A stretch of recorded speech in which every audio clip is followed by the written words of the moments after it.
Hello and welcome to the Flixters, the place where two geeks bring you all the movie reviews and news you can ever wish for. You can follow us on Instagram, YouTube, Twitter and Facebook. And download our podcast on iTunes, Anchor, Pocket Cast, Castbox and Google Play. Good afternoon, ladies and gents, and welcome to another episode of the Flixters. And Deval, you might notice that I'm speaking a bit gruff. Yeah, a bit gruffly there. Are you feeling okay? Well, I've just noticed, I was listening back to episode 4 of our podcast, and I just realised you've got a fantastic podcast voice. Right? You've got a radio voice. No. Are you trying to imitate me? Are you imitating the God man? See what I mean? It's just great. You can do accents, you can do impersonations. This is brilliant. So listen, thanks for downloading today's episode, fans, listeners, whatever you want to call yourselves. We would like to think of you as fans, but realistically, you're just probably just people, regular people like us, really. Yeah, exactly. So today we've got a banger of a show for you today. So we've got some movie news for you. We've got the box office top 10. We are going to look at what is out on Blu-ray this week. And we're also going to speak about what's on streaming services. We've got film reviews to give you. And if we've got the energy, we might even just throw in some little gems out there for you as well. Gems, okay. So relax. Take it easy. Put your slippers on. Actually, put slippers on or slippers off?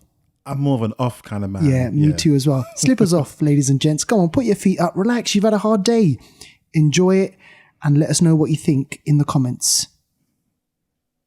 So, Deval, I've noticed you are rocking this brilliant Thor t-shirt. Tell me about this t-shirt. Where'd you get it from? The Mighty Thor. Yeah. Yes, I got this t-shirt about a year ago, I would say, in preparation to Ragnarok. I was just, doing my little clothes shopping spree that I do sometimes, like every 2 years. Yeah. I buy new clothes. And I just came across it. I wasn't actually looking for it, but I came across this t-shirt. Nice t-shirt. It's a bit tight for me now. I've put on a bit of weight, but I didn't want to say actually.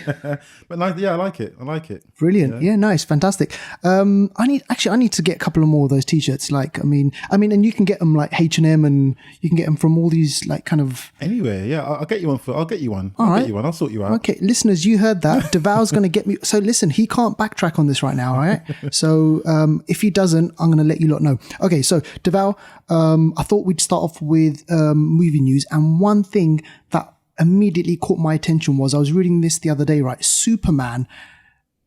And I'm talking about, now let's go back. Superman has been in modern pop culture since the 30s, I want to say. Yeah, I think 33 or 34, something like that. Yeah. But he was voted, the Superman version that I'm going to speak about is the 1978 Christopher Reeve version. Okay. So he was voted the number 1 superhero in the UK. So the 1978 Christopher Reeve version was voted. I mean, just in the UK, so not worldwide. You mean? I would have loved to have kind of seen this being done across the world, but for the moment, it's just the UK, and is voted the best superhero film of all time in the UK. The 1978 version. That's actually quite a big statement, because there've been a lot of superhero films over the years, and with advancements in technology and so on, films have they're a lot more shinier than they used to be. So for them to vote 1978 Superman as the best, that's a big statement. Huge statement, because just like you said, CGI. I mean, compare 78 to 2018. The CGI, and a lot of people are probably thinking for nostalgia. Yeah, I absolutely love that film.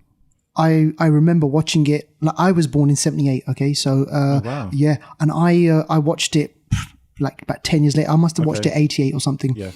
One little thing you might not have known about me. The first film that I saw in cinema was Superman. It was Part 3. Oh, Part 3. 1984. Ah. Richard Pryor. Yeah. And I watched it at it's not there anymore now.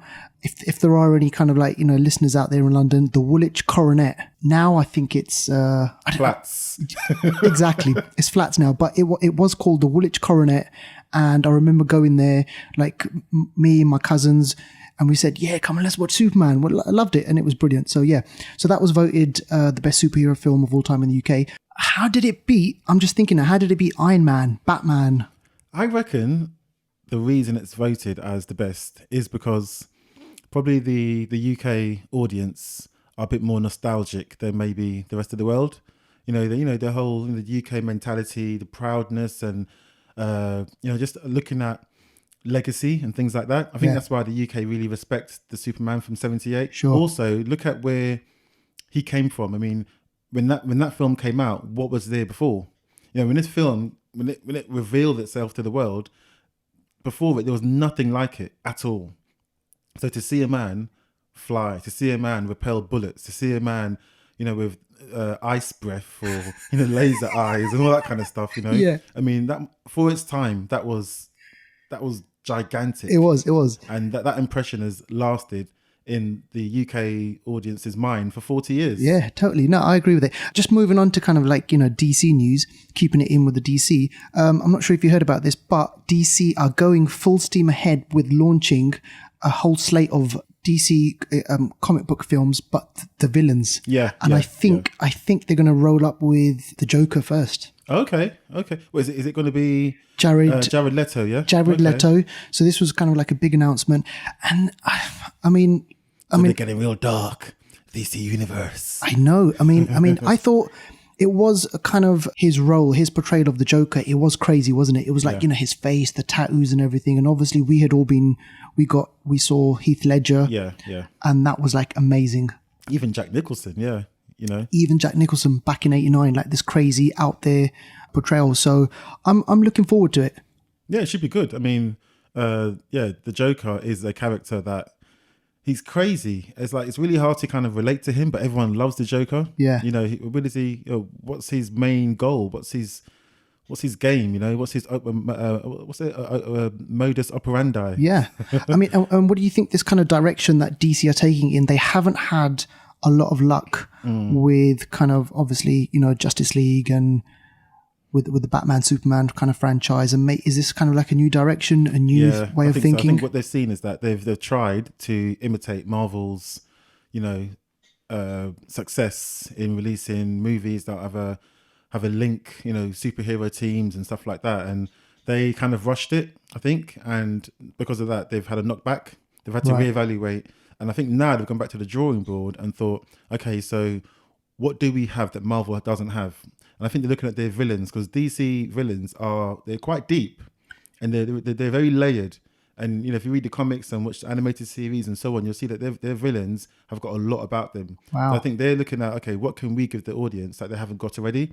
And I think Marvel does get a bit of bad, not press, but bad reviews maybe, and regarding their villains. Right. Marvel villains haven't always been the best, haven't been the deepest villains. Apart from Thanos and maybe Killmonger and Loki, who's like a villain / good guy whenever he wants to be. But DC villains, I mean, there's some deep guys there. There are. So I think they're just, they're having to reevaluate, come out with something fresh, something new, something that they feel they can stamp their, put a DC stamp on and say, this is us now. Yeah. And from that, they will invite the audience through the back door almost into their world and try and get people on side. You know what? I love that phrase, invite the audience like through the back door. That's just like, that is absolutely amazing. That's just like, invite the audience through the back door. It's like, wow. Another bit of film news out there. So this is Transformers now, Bumblebee. So they are making, it's kind of like a spin-off movie. I don't think Michael Bay is directing this, but it just purely focuses in on Bumblebee. I have to admit, I'm not a huge fan of the Transformers franchise. I think what Michael Bay tried to do originally was, okay, yeah, he wants to bring this iconic toy, this iconic, TV show, cartoon animation to the big screen. It worked on a lot of levels, but it didn't work for me. And then, sequel after sequel after sequel. And then I just switched off. But hopefully with Bumblebee, this can take it in a new direction. Yeah, I mean, I'm kind of with you on that, actually. When I first was it 2008? A while now. The first Transformers film came out. I think it was 2008, 2007, something like that.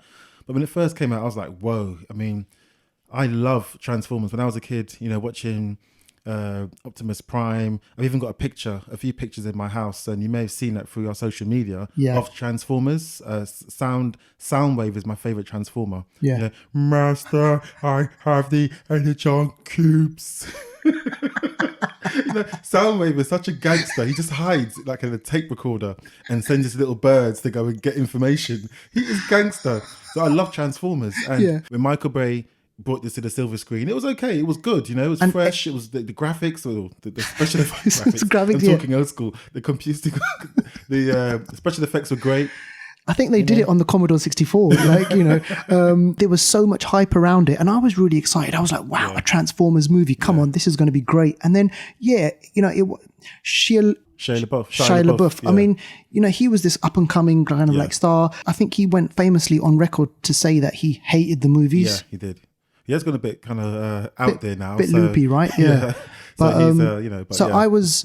Yeah, I watched the first one. I watched the second one, but I think after that, I just kind of switched off. You were lost after the second one. Wow, you were early. Seriously, because they changed Megan Fox on the third one. There's a different actress that plays his love interest, because Megan Fox had a falling out with Michael Bay, right? And she wasn't in it. After that, she wasn't in it evermore. And even Shia LaBeouf, when what's his name, Mark Wahlberg. He took over. Yeah, Mark took over. So it's just gone through all kinds of changes. Even the trailer for Bumblebee. I mean, when I saw the trailer, I thought, okay. Do we need this? Yeah, I mean, I probably will see it because I got to talk about it. Yeah, exactly. Because of the Flixters. Yeah. But it is what it is. I don't know. This might sound a bit kind of like harsh, but I think because it's not directed by Michael Bay, I think it might be something good. Do you know what? That's a good point. That is a really good point. Fresh eyes. Yeah. I'm just thinking fresh eyes, a new look, let someone else come in. Obviously Michael Bay is going to be behind the scenes. He's going to be like executive producer or something. So he'll definitely be there, but I'm just thinking, give it, new eyes. Okay. So moving on, and Michael Bay related, this is Bad Boys 3. Bad Boys 3. What you going to do? What you going to do when they come for you? And I saw this and I was like, wow, it's been such a long time since this has like been, yes, no. Will Smith, has he got the time to do it? Martin Lawrence, he's been on record to say, look, he's up for it. He's ready. Yeah. It's all to do with Will Smith. And what else is he doing? What's Will been doing these last couple of years? I don't know what he done. The Netflix film. Was it Bright? Bright. I was going to say Shine, but Bright. Same thing, Yeah, same thing. I still haven't seen it. Oh, I saw it. Yeah, and I mean, I don't think it did really well into commercially. Okay, it didn't shine very bright, did it? How ironic. So he's been doing kind of like films like that. I haven't seen him in any. I can't remember what he was in before that. Yeah, I'm pretty sure something, but if we can't remember, then that's the answer. That is the answer. So I think he's on board now. I think they're going to start shooting this year, and apparently there's a role for two people in there. For two podcasters. Oh, okay. And like really prominent roles. Oh, I mean, go for it. I mean, come on. Why not? I mean, I had a phone call the other day from America. I thought it was a sales call. I thought it was a PPI call. I didn't answer oh, damn. That was my moment. Oh, I love it. Okay, so up next, I thought we'd mention Halloween. Ooh. The trailer for Halloween 2018 dropped yesterday, Friday, the 8th of June. Got it. I had to get that right. Friday, the 8th of June. So I watched the trailer and I can't wait for this. I honestly, I can't wait for this because Michael Myers, when you say the name Michael Myers, it just brings up this vision, this feeling of dread. Yeah. This guy, this thing that never dies. Yeah. That white face, isn't it? It's just... And apparently the face, the mask is based on William Shatner. What? William Shatner from Star Trek. How? If you watch I think there's a documentary on the Halloween DVD or the Halloween Blu-ray. Oh, yeah? They actually based it on the William Shatner face, the mask. My gosh. It's crazy, isn't it? So William Shatner, like James James T. Kirk is like, part of the Halloween like folklore. So so I saw the trailer, and Jamie Lee Curtis, who I used to love, like, back in the day. I mean, I still love her. True Lies. Even going back from like to Trading Places. Okay, yeah. I mean, that was brilliant. So seeing her again, white hair, glasses, and you see her like shooting the gun. She is getting ready. Yeah. She knows that Michael's coming back. Yeah. And you've got this whole kind of host of new characters in there. So I'm really looking forward to that. I think it's coming out in October. Or Halloween. It has to. But ironically, not on Halloween Day. Like, I think, I think I read like the 19th of October. So it's that Halloween period. So I'm sure it's going to kind of like do really well. Also, keeping it with the kind of horror theme, guess who's back? Freddy. Freddy is back. Freddy's back. Freddy is a gangster. This guy, Pizza Face, I saw the trailer for this as well, and they have taken this into a totally new direction. So focusing on this one guy, African American person this time, which I thought is really, really good. Yeah. Because what you're telling me, like, different types of people don't have nightmares? Exactly. Like, I think I've seen it. Hold on. I think I've seen the trailer. Oh, I wasn't sure if that was an official Freddy film or not. But I've seen it. Yeah. No, that's it. Yeah, I've seen the trailer. That is the one. Oh wow. So I watched this trailer, and I was like, okay. I was shit scared of Freddy Krueger. Like, back in the day, like that first one directed by Wes Craven. Like it did give me nightmares. Okay, question, yeah? Yeah. Which Freddy was your favourite? Which of the films? There've been quite a few. I think 5 or 6. Yeah. No, I think the first one for me. First one. Johnny Depp was in that one, wasn't he? He was. He gets his intestines ripped out. The third one, I think it was the Dream Warriors. That's my favourite one. I love it. The Dream Warriors is my favourite one. Yeah. So I think it's going to be interesting. I think they needed to revive it because the reboot that they did like about 5-6 years ago, it wasn't that great. It actually came out, I think it was 2010. I think I went to cinema to go and see it. And it had the guy from Rorschach, from Watchmen. Yeah, actually, it wasn't well received. It didn't do very well at the box office, but I kind of liked it, Did you? Yeah, okay. I think the Rorschach guy done quite a good job. And he's creepy though, isn't he? That's the thing, he is. So he's a good actor. He's a good actor. Yeah. He's a great actor. I thought he was really good as Rorschach. Oh, yeah. Perfect. I think Watchmen is an underrated film. Oh, yeah. I saw it. There was loads of kind of like pushback on that film. Yeah. And I think the author as well, he basically just like rejected it. Okay. He wasn't too happy with it. So I saw it and I was like, you know what? You got to give it some credit. Yeah. So I thought that was good. And finally, I just thought I'd mention Andy Serkis, who for me, I think is like, he's one of our greatest actors working in the industry at the moment. He is back with The Jungle Book. Mowgli. When I saw that trailer, I was like, hold on. Is this The Jungle Book that came out with Jon Favreau? Jon Favreau. Well, apparently it was made at the same time. What? And then what happened was it was The Jungle Book. So Jon Favreau's version got out there first, and then I think Andy's, because this Mowgli was made like a while back. Wow. Yeah, it's got big cast. Like, it's got Christian Bale. Oh wow. Christian Bale's in it. Hela. Okay. What's her name? Yeah, Hela. From Lord of the Rings as well. From Lord of the Rings. I can't remember her real name, but yeah. Oh shit! It'll come to us. God, isn't it sad that we just kind of reference people through their Marvel character name? I know. It's going to come to us. It will come. Australian. I'll just She's shout Australian. Out randomly. Yeah. Yeah. So I think she's in it as well. And I saw the trailer, and they have gone for a really dark version. Oh. Yeah, they've gone for a really dark version this time.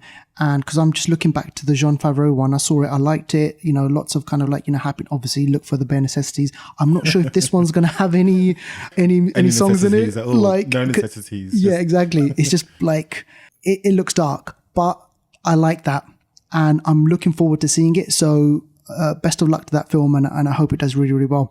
So that's your movie lot. I mean, unless you've got anything that you want to share with me. A couple of quick snippets, please. Nothing too major. Well, could be, but Ryan Reynolds will be in the new Bermuda Triangle film. Okay. Which is going to be directed by Sam Raimi, directed or produced. Sam Raimi is a classic Spider-Man movie producer, director, Evil Dead as well. Evil Dead. Spider-Man, Evil Dead, and the whole...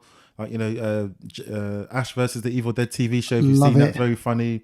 But the Bermuda Triangle is a real life place located near Bermuda and is it Miami or something? There's a triangular sort of location. Yeah. And over years and years and years, it's been an area of contention, of mystery, of things, ships disappearing and planes disappearing off radar and all kinds of stuff going on. So who knows how this film will turn out? But wow. I'm looking forward to it. I'm looking forward to it. I'll watch anything with Ryan Reynolds. Oh yeah. This guy he's brilliant. Yeah. And I think he just totally upped his game.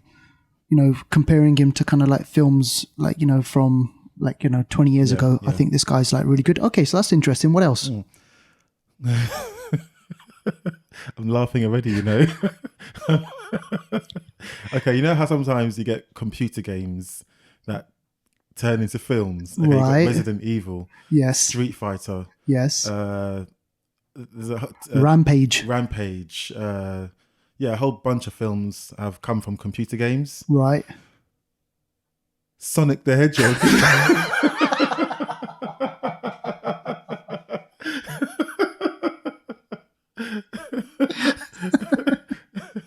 This is hilarious. What? Sonic the Hedgehog? The Hedgehog. Oh my God. Is going to be a film. So what? Who's that? How are they going to do that? I do not know how they're going to get a hedgehog to be Sonic in a film. I don't know what's going on. But I do know, I think it's going to be out next year, I think. Yeah. James Marsden, who was in Westworld, who was also Cyclops in the X-Men. X-Men, yep. Will be in it. Jack Black, Owen Wilson. Oh, wow. So you can already see it's not going to be that heavy. No, it's going to be comedy, isn't it? Yeah. But I wonder if they're going to be like rings that people just start plucking. Yeah, it's just like Mr. and they got to have Mr. Robotnik, right? Oh, Dr. Robotnik. Dr. Robotnik, big body and small legs. Yeah, exactly. They got to. I mean, I'm pretty sure they could make Dr. Robotnik female and get Sharon from EastEnders.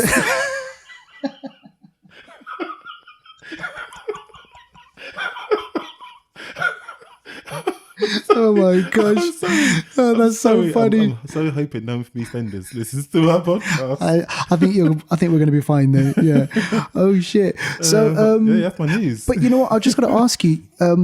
So films that are games that are turned into films, historically, they haven't done really well though, right? No. I mean, they're hit and miss. I mean, I mentioned Resident Evil before. I mean, that's probably the most successful video game to movie conversion. It's, there's five or six or something like that. Yeah. From 2002. I think the most recent one came out about 2-3 years ago. Yeah. And all by Mila Jovovich, the same actress. Actress. That's an achievement, I think. To make 5 films, I think that's great. Yeah. So, but yeah, we'll see how it turns. Yeah, we'll see how it turns out. It's going to be funny. It's going to be great. Any other little... That's my lot. That's your lot? My lot, yeah. Okay, well, I think that's quite a lot. Okay, so moving on now, I just thought we'd focus in on, quickly just go through the box office top 10. Okay. I do look forward to this part, because I'm always interested to find out where people are, who's moved up, who's moved down, who's come in. So, let's go for this. Let's go for it. So, on at number 10 is On Chesil Beach. Chesil Beach. Okay, I mean... starring Saoirse Ronan, and I haven't seen this, have you? I haven't seen or heard of this film until now. Okay, so listeners, please send in your review of On Chesil Beach. But Saoirse Ronan's a really good actress. She's Oscar nominated. I don't know if she won an Oscar for the film that came out, was it last year? The name escapes me, but...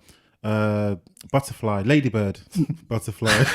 Was it Ladybird? I think. No, it is Ladybird. Yeah, I think so. Yeah. And she was in Hannah from 2011, I think. Yes, which was she was like a teenaged Bourne type character, which was really good. She will take you out. Yeah. Oh, and it's got Hella in that as well. Oh my. I've been thinking of her name in the background. It's like when on your computer when you have something working in the background, a little spinning circle thing. That's happening to me right now. What? I'm not going to look on Google. No, it's got to come naturally. It's going to by osmosis. It's just going to come in through to our brain. Okay, so number 9. This is an Indian film. This is a Bollywood film, and it's called Veere the Wedding.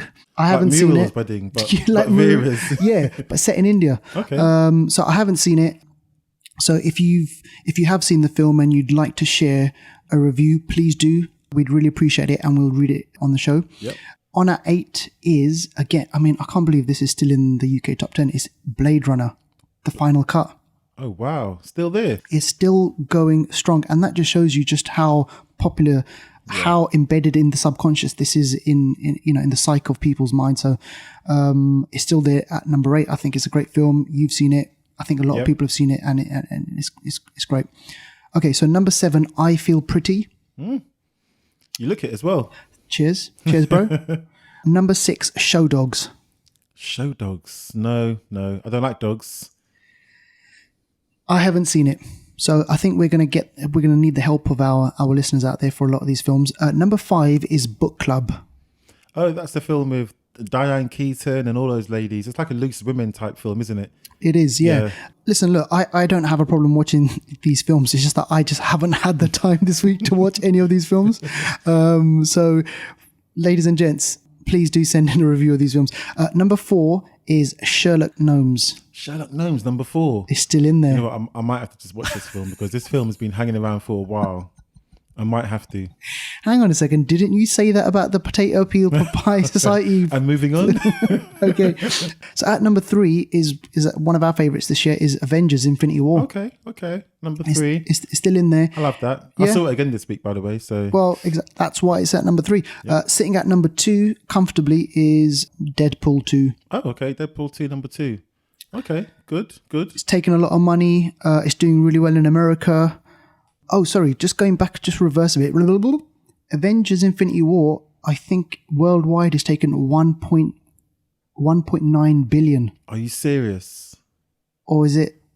Yeah, I'm pretty sure it's. Oh my gosh! It is. It's going to hit 2 billion worldwide. Wow, that's crazy. Yeah, it's crazy. So number 2 was Deadpool 2, and number 1, the UK's box office, is Solo: A Star Wars Story. Do you know what? I thought Solo might have slipped. So when you said number 2, I thought you were going to say Solo, but yeah, I guess it's the freshest film. Maybe it's going to have a second wind.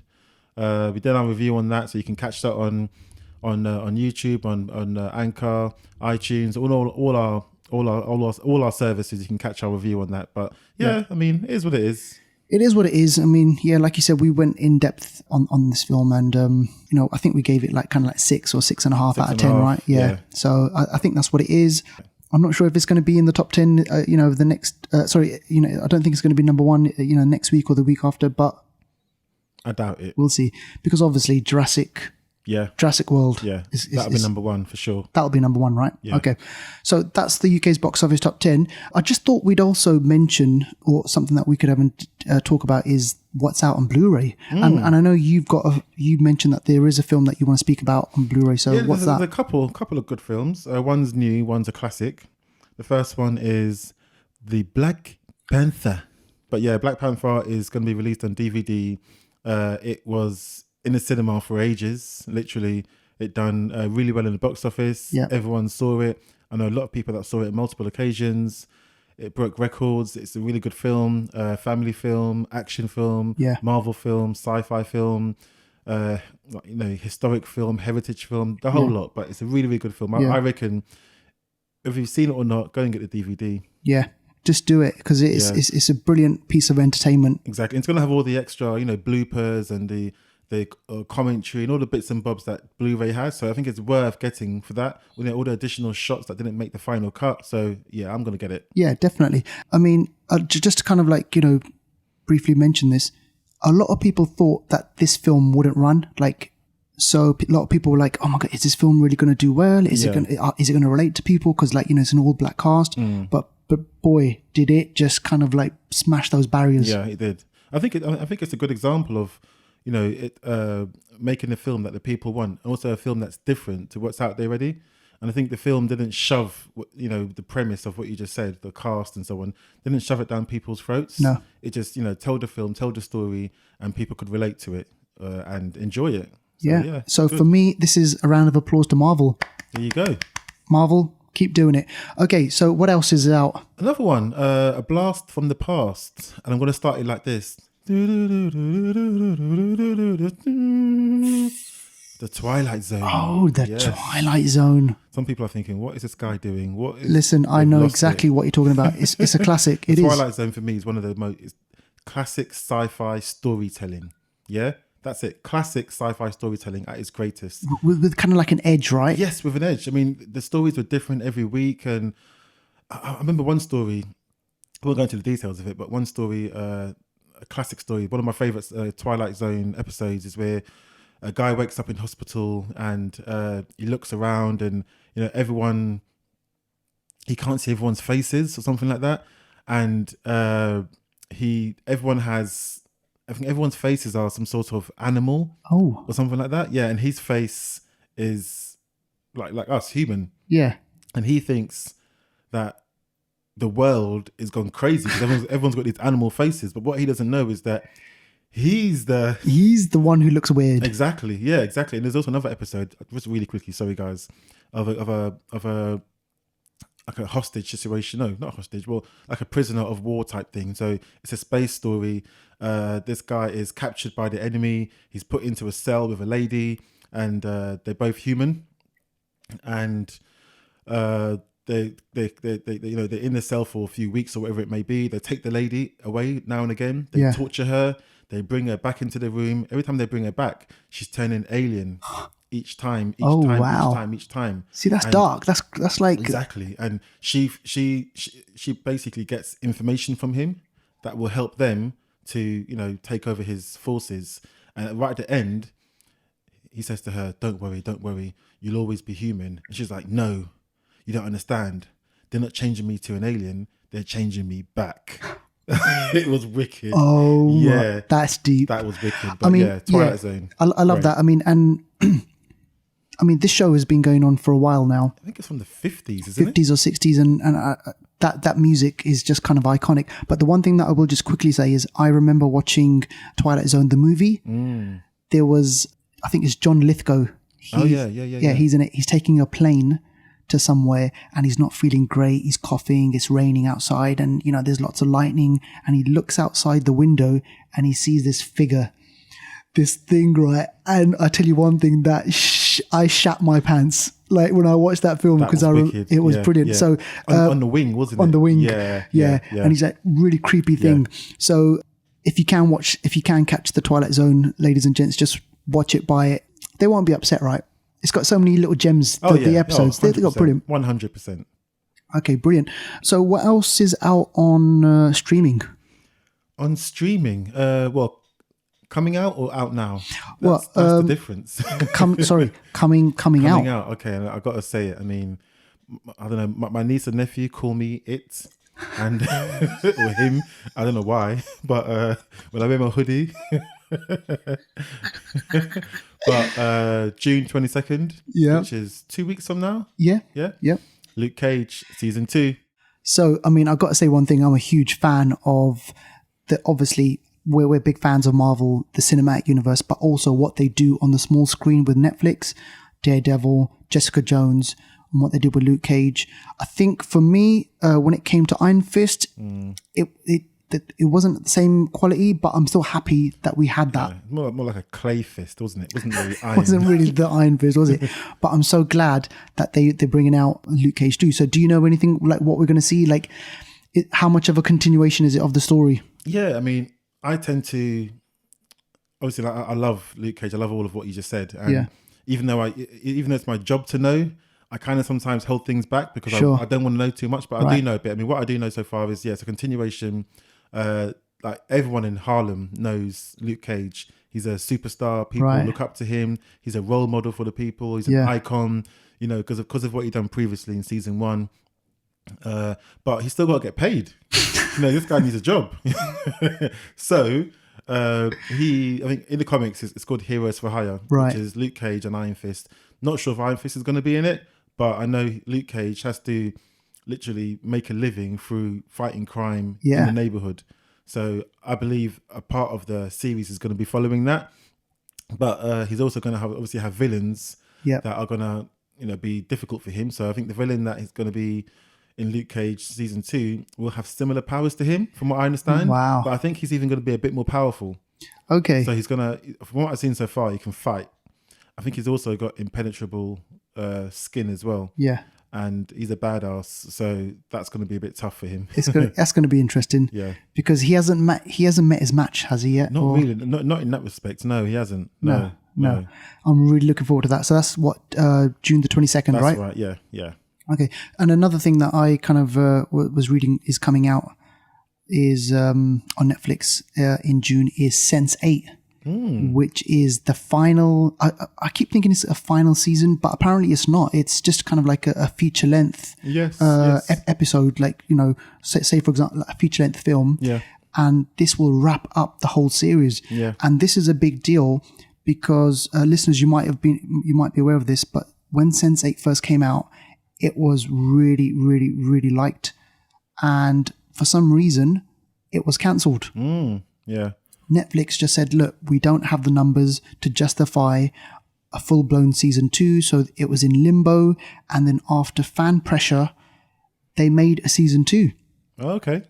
They made a season 2 of it must have been about 5 or 6 episodes. Is that it? Yeah, because Netflix was saying, look, you know, we don't have the budget, but they wanted to do it justice, and then that second season, that finished, and then they said, well, look, we don't have any money for another 5 or 6 episodes or a full kind of like 12 episode run. We're going to do a feature length episode. So this is it. This is going to be the end of the Sense8. And I got to say, there are so many different characters in that show. It's really interesting, and it's a bit trippy. It deals with so many kind of like themes, like identity of you know what it means to kind of like be alive in today's world. So there's so many good things in there, and obviously there's loads of action. And it's brought to us by the Wachowski. I think they're now the Wachowski sisters. Oh, okay. Yeah. So if I'm not mistaken, so remember from The Matrix, the Wachowski brothers. So they're sisters now, yeah. Okay. Yeah, I think they are. I'll double check, and if I've got this wrong, please forgive me, and I'll kind of correct that in the next episode. Yeah, but I mean, so it comes from people who know their sci-fi, who know their action and stuff. So it's definitely really good. So I need to see it. Yeah. Anything else, or was that? I think that could have been our lot. Okay. Yeah. I think there's gonna, there's more. There'll be more coming. Yeah, for sure. Keep it locked. The one film that I'm really interested to speak about is a film called Old Boy. Oh. Now, Old Boy is a remake of a Korean film called Old Boy. Yeah. And this remake was directed by Spike Lee. Yeah, that's right. Starring Josh Brolin. Yep. And I've got to say, it can't touch the original. Okay. It just cannot touch the original. Fair play to Spike Lee for seeing this movie and thinking, you know what, I'm going to remake it. But I'm sorry, no. When you have a film like Old Boy, you better well make sure that you do the film properly. Yeah. Because for me, Old Boy, back in 2008, was a film, or 2006, was a film which I absolutely loved and adored. Yeah. And it's a really, really dark film. Yeah. Right? It's a classic, isn't it? It is a classic film. So a man who gets kidnapped, he gets taken away, and he gets locked up in, not a cell, in a room for 15 years. Wow. And then is released and has 3 days to find out who did it and why. How's that for a film premise? That is crazy. I want to go and see it now. How is that for a film premise? And in those 15 years, all he has is a TV. So all he has is a TV. And this person, right, watches TV all day. He eats dumplings all day. And he finally gets released. And after the 15 years, this guy can fight. Can he? Oh, because the fight scene in the film that has been replicated a few times, hasn't it? The corridor fight scene. It was replicated. Daredevil. Yeah, TV series. Yeah, I love that. I love that fight scene. But when you watch kind of the one take, because in Old Boy, the original, they do it as a one take, and it is absolutely amazing. So the reason why I mentioned this is, don't worry about the Josh Brolin one. Watch that afterwards. Watch the original Old Boy, and hopefully that's on Netflix as well. And finally, we got to mention Thor Ragnarok. Yeah, that's on Netflix now, isn't it? That is on Netflix. Yeah. So, I mean, I love this movie. You love it. Yeah. It's funny. Great film. At the moment on Netflix, there are a few Marvel films, actually. I think Civil War is still there for a while. I think that's coming off soon, but Civil War's on there. Deadpool's on there. I think that could be on there as well. Ragnarok's on there. So yeah, there are a few Marvel films on there. So get your Marvel fix on. Yeah. While you can, because as you know, Disney are going to start their rival streaming service. Yes, they are. So they'll take all of that away. Gosh. I know. It's a shame. So I wonder if Luke Cage and all the... Yeah, once the streaming service comes out, then I think they're going to take everything off and just say, bye. Damn it. If you want to watch it, you got to pay for it. So there's going to be another streaming service that we're going to have to pay for. Yeah. Now, the anniversary corner. Oh, anniversary. The anniversary corner. Ooh. What has Dr. Duval got in the anniversary corner? The Duck has got the anniversary corner on lock. Okay. So I've actually got a few. I'm going to run through a few anniversary films. Yeah. And just see what the people think. Sure. 10 years this year. So 2008, this film came out and kicked off the Marvel Cinematic Universe. I've got to throw in a Marvel film. You have to. Iron Man, still a great film to this day. In many people's top 5, still to this day. Kicked off the Marvel Cinematic Universe, as I said. Still a great film. Very relevant. Effects were great. Acting was great. And definitely one to watch. Yeah, and it just makes me think, imagine if that film flopped, would we have seen all the others? Maybe not. Oh, God. Maybe Marvel would be the DC. Yeah. And DC might have got it right. Yeah. Who knows? But I mean, wow. And you know what I really love about this? They kind of put faith in Robert Downey Jr. Yeah. Because he came out of quite a sunken place. Yeah. And he just place. basically turned everything around. Like, he's Tony Stark. Yeah. Let's just... No one else can be Iron Man after him. Yeah. Like, retire that shirt straight away. The beard and everything, the way he's speaking. But I've got to hand it to the writers as well. Yeah. Writing a film like that and coming up with those lines. And obviously Robert Downey Jr. for making it what it is. Yeah. But you're forgetting, this is an Oscar-nominated actor. Yeah, exactly. True. Chaplin was it? So he's got the goods to deliver. Yeah. He can definitely do it. So I was really surprised. So wow, that's 10 years. 10 years ago. Yeah. Okay. Doesn't seem like it. And next on the list, 15 years, 5 years earlier. Yeah. Kill Bill Volume 1. Oh my God. We could actually talk all day about this one, but we won't have time. We don't have time. Kill Bill Volume 1. When I first saw that film, I mean, the music, the acting, the cinematography, the fight scenes, the dojo fight scene with Uma Thurman and all those crazy, guys. Yeah, the crazy 88. The crazy 88. I mean, and then when it goes black and white and, where do you start? It's just got so many fantastic bits in that film. And Come on. This is like, if you haven't seen Kill Bill, like, I don't know, get your finger out and just like kind of stream it, watch it, whatever you got to do, just watch it. Netflix. It's on Netflix. Yeah. A lot of people kind of, I wouldn't say derided, but a lot of people were like, Kill Bill Volume 2, it's kind of like really, it's slower. Because after watching the first one, but you got to remember, Tarantino made this as one film. Yes, exactly. You got to see it as one. One film. Yeah. But the studios, like Harvey Weinstein and, or like Miramax, I think it was Miramax at the time or whatever, they said, no, look, we got to separate the films. No one's going to sit there for 5 hours. Yeah. Which is clever. And also marketing and financially, it's the right thing to do. So I thought that was really, really great. Yeah. Kill Bill. 15 years, yeah. Wow. So, and then we go to 20 years. What we've got. 20 years, Wow. American History X. Oh my God. This film, do you know what? Can you imagine if this film was released now? Oh. I mean, just this film, for Edward Norton he's gangster in this film. He's the way crazy. He beefs up, the way he becomes the character. Yeah. He's a bit of a nutter, but he's a nutter in plain sight. Sure. And his younger brother who, is different, and Edward Furlong from Terminator 2. Yeah, he's just looking up to him, and it's just you kind of see the journey from, you often see the result of a nutter, because the nutter presents themselves as a nutter, but you don't see the journey of a nutter from a regular person, regular guy, and that's the interesting thing about it. A lot of these nutters, sometimes their nutterness, was that a word? their craziness derives from a relatable reason, relatable facts. Yeah. something happens in their life that we can relate to that turns them into a nutter. But yeah, great film. Oh, come on. Like filmed in black. Is it black and white? Yeah. Or some bits of it. I remember it being in black and A white. lot of it being in black and white. Yeah. And there's one thing, because I remember when I bought the DVD, I was like crazy about these things.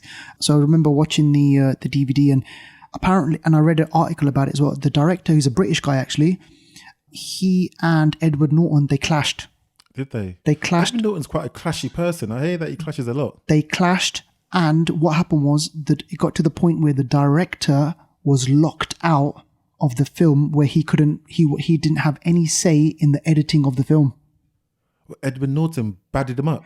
Basically, yeah. Oh my gosh! Because at the time, I think Edward Norton was a big guy. Well, he was a big actor back then, wasn't he? Yeah, he must have been. Yeah. So I remember reading the article, and the article was written by the director of American History X. I've got to try and find it and forward it to you. It is brilliant, and he talks about how the Hollywood system basically shut him out of his own movie. What? And then out of it came American History X. And I got to say, wow, I mean, it's a fantastic movie. I love it. So many themes in there. There's that scene. Remember that scene where he puts a guy's mouth on the curb? And he just cracks his skull. Oh, it's crazy. But then didn't you just love the transformation? Yeah. You know, from going to this kind of this bigot, this racist, to this guy who's like, he sees the error of his ways. Yeah. I thought that was amazing. Which when it happens, it's really good to see that, because I mean, no one's perfect, but it's, everyone makes mistakes. Exactly. Unfortunately, the mistake that he makes is grave. Yeah, exactly. Yeah. And it results in kind of like some bad shit going down. But I mean, it is a brilliant piece of filmmaking. It is. Yeah. Was that it, or? No, I've got. Wow. I'll fly through the rest, but please. 25 years, Last Action Hero. Oh my God, I remember when I first watching saw this film. I was like, what? I mean, Schwarzenegger, massive star. But I was laughing my way through this film, because so many things happen. I mean, Last Action Hero is a comedy. It's like there's a boy who loves cinema, a bit like us. Yeah. And he gets a golden ticket that allows him to go into the film. Into the movies, yeah. And when he goes into the film, he's like the only woke person in the film, and everyone else is playing their role. So the action hero does his thing, saves the day, never gets shot. If he gets shot, it's a flesh wound. Or, when things are happening, the police don't turn up. And, little things like that. And it's all these movie signature things that happen that you think, why doesn't this happen? Why did the police not turn up? Or why is it when someone gets dirty, a second later they're clean? They're all clean, It's just like so many silly things, and it's all explored in the film. It's and great. Who, sorry, forgive me. Charles Dance. I knew what you were going to say. Yeah, he was a baddie. He was Lord great. Tywin. Yeah, exactly. Tywin Lannister is in it. He's a baddie in this as well. Bloody hell. So many funny scenes. It's worth a watch. With his eye. Yeah. Yeah, no, I mean, I remember watching it back in 93, and I loved the whole premise. Like going in, literally, because when you watch a film, you do get sucked into movies, and this kid, he literally goes into the movie. Yeah, and he's shouting at them saying, "Why are you doing this? Why is this? Why is that?" And there's the scene where they go to the police station, and it's a classic like shouty black man as the captain. Yeah, and it's like it's just the thing that happens in movies. Yeah, exactly. And it's just the way they play to it. It's great. It's just Yeah, I'm actually going to watch that again. Actually, it's a good film. It comes on the Sony channel or something, which is on Freeview here in the UK, but it's on TV all the time these days. So I'm going to track it down again. Yeah, brilliant. Okay, 30 years. Coming to America. You shut the front door. I had to do it. Coming to America. 30 years. 30 years. 30 years. That's 88, is it? I think 88. I mean, come on, man. Come on, 30 years. The royal penis is clean. I mean, come on. Everyone's seen that film. It's a classic. It's probably one of Eddie Murphy's greatest films, favourite films. Yeah, it's what he's well known for as well. Yeah. And do you think Arsenio Hall as well? Arsenio Hall. At the time, massive. Do you think that now is the time for him to do a remake?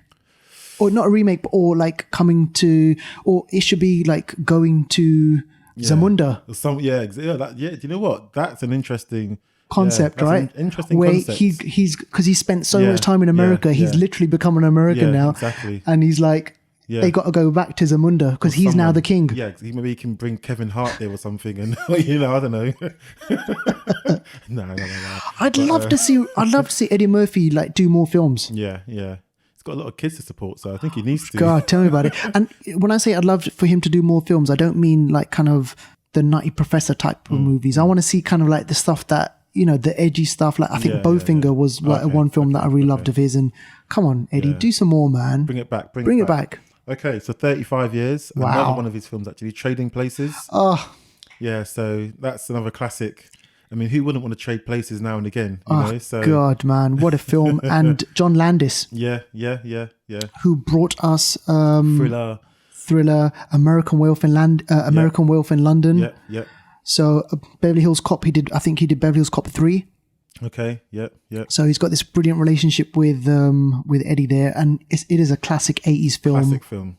Classic film. I mean, even a week ago or so, I was talking to someone. The film came up, Trading Places, and they said, "Oh, would you actually do that?" I was like, "Yeah, do you know what? I'll try it for a day just to see what things are like. Just to see, like, walk into a shop, no one looks at me. I just do what I want to do. You know, no eyes, and people sit next to me on the tube. You know, it's brilliant, and it was and it was kind of like so raw as well, because look, you have this loud, like Eddie Murphy, one of the loudest characters that you could get, but you know, and in 80s America, black, who kind of like he gate crashes the white party, like, you know, he becomes like a senior figure at the company. I've forgotten Randolph and Mortimer. We're back. That was coming to America. That was a brilliant nod. So it was just brilliant seeing these guys, and then how they flip the table on these guys. So for a kind of take on a bit of 80s Americana. And just seeing kind of like what it was like, you know, because there's some scenes in there where you see, right, there's some like poor parts, like he goes into the bar and like, you know, he sees kind of working class people. Yeah. I think it's brilliant, man. Great film. One to watch. 35 years. Wow. Take you back. And that's my list for today, actually. Brilliant list, Val. Thanks for reminding me of those ones. De nada. Okay, so talking of de nada, talking of Spanish, I want to mention a film that I saw recently. I want to review a film, actually. It's called El Bar.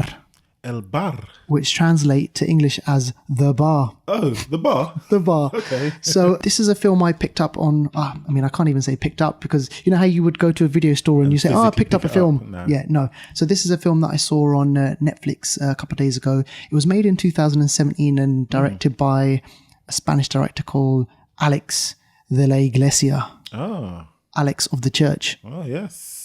What a name. So it's made in 2017, and it's shot and filmed entirely in Madrid. So I set in Madrid. Okay. And I did not know anything about this movie. I was literally just flicking through something to watch on a Friday night. And I thought, okay, you know what? I'm going to watch this. It's got a kind of like, it had about 70-80% percentage on Netflix. Put it on. And I got to tell you one thing. What I loved about this movie was the way it starts. It does not waste time in the pacing of introducing the different characters. Okay.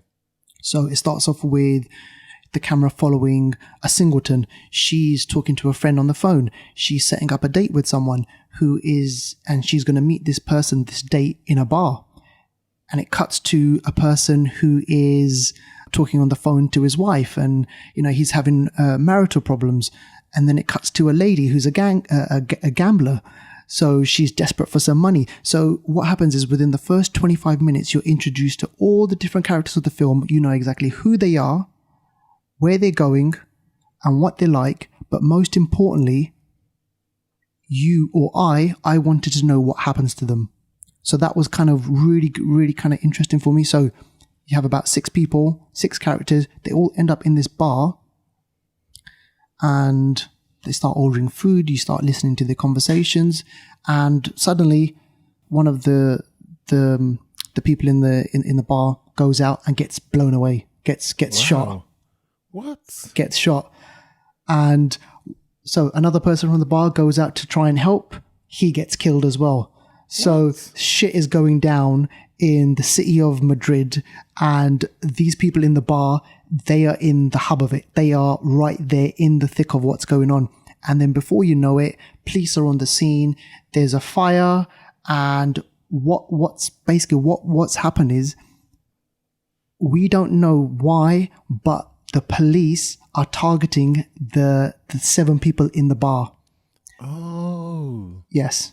So the movie plays out as a kind of, right, okay, why is the police after us?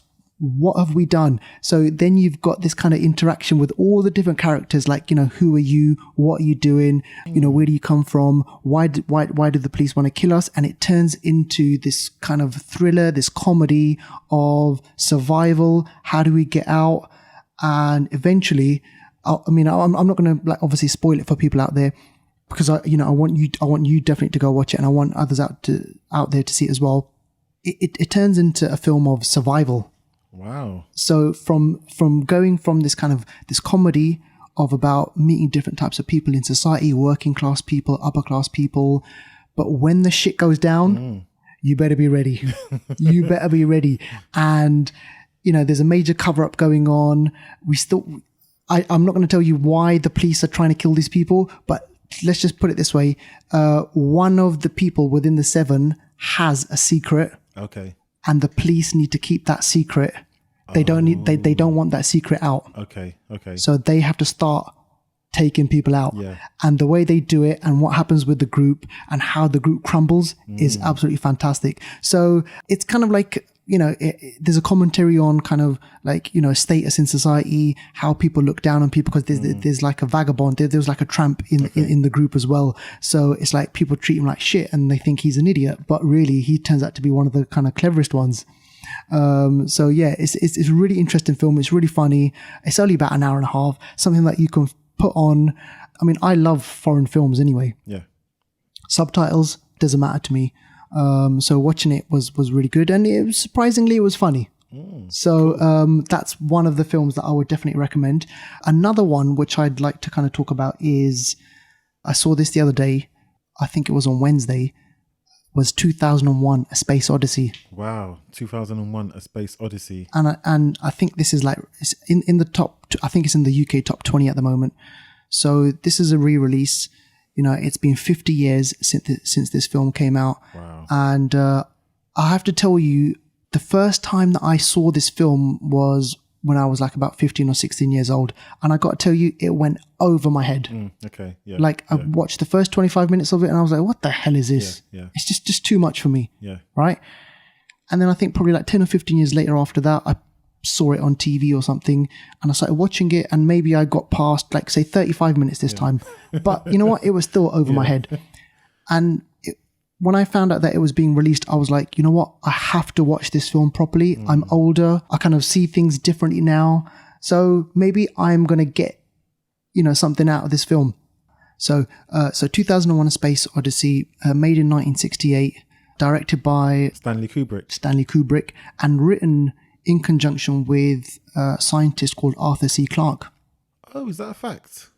Yeah. So as they were making the film, Arthur C. Clarke had a lot of input in this, and he also wrote a book as well called 2001 A Space Odyssey. Okay. So it was kind of like, a joint thing, produced by Stanley Kubrick. And Stanley Kubrick had made like films like Full Metal Jacket, classic director, The Shining, Eyes Wide Shut most recently with Tom Cruise and Nicole Kidman.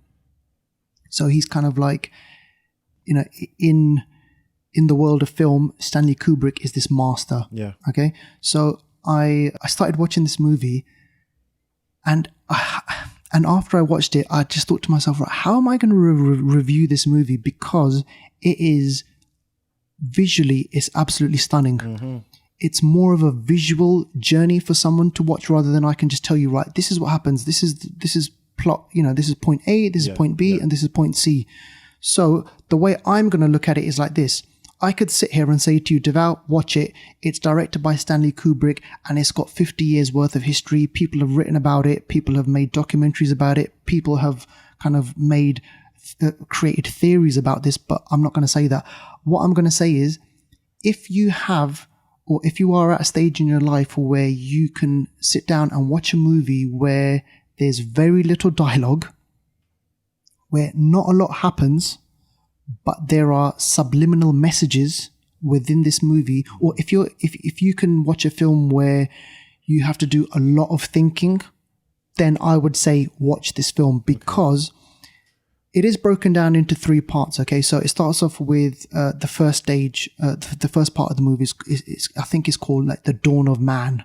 So what happens is it starts off with a version of man which is still kind of like half ape and moving into the kind of realm of, you know, being able to stand up and not and being able to communicate. So you see this somewhere on Earth.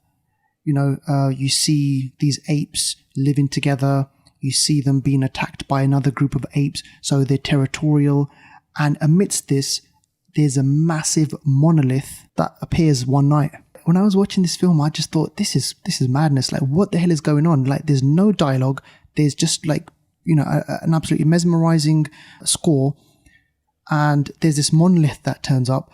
And, you know, you got the apes. They start touching it. And it's from this moment the ape or our ancestors have processed something and have started to think. So by touching the monolith, by seeing this monolith, they are then now on this journey to self-discovery, and it then helps these apes to use weapons. And evolve.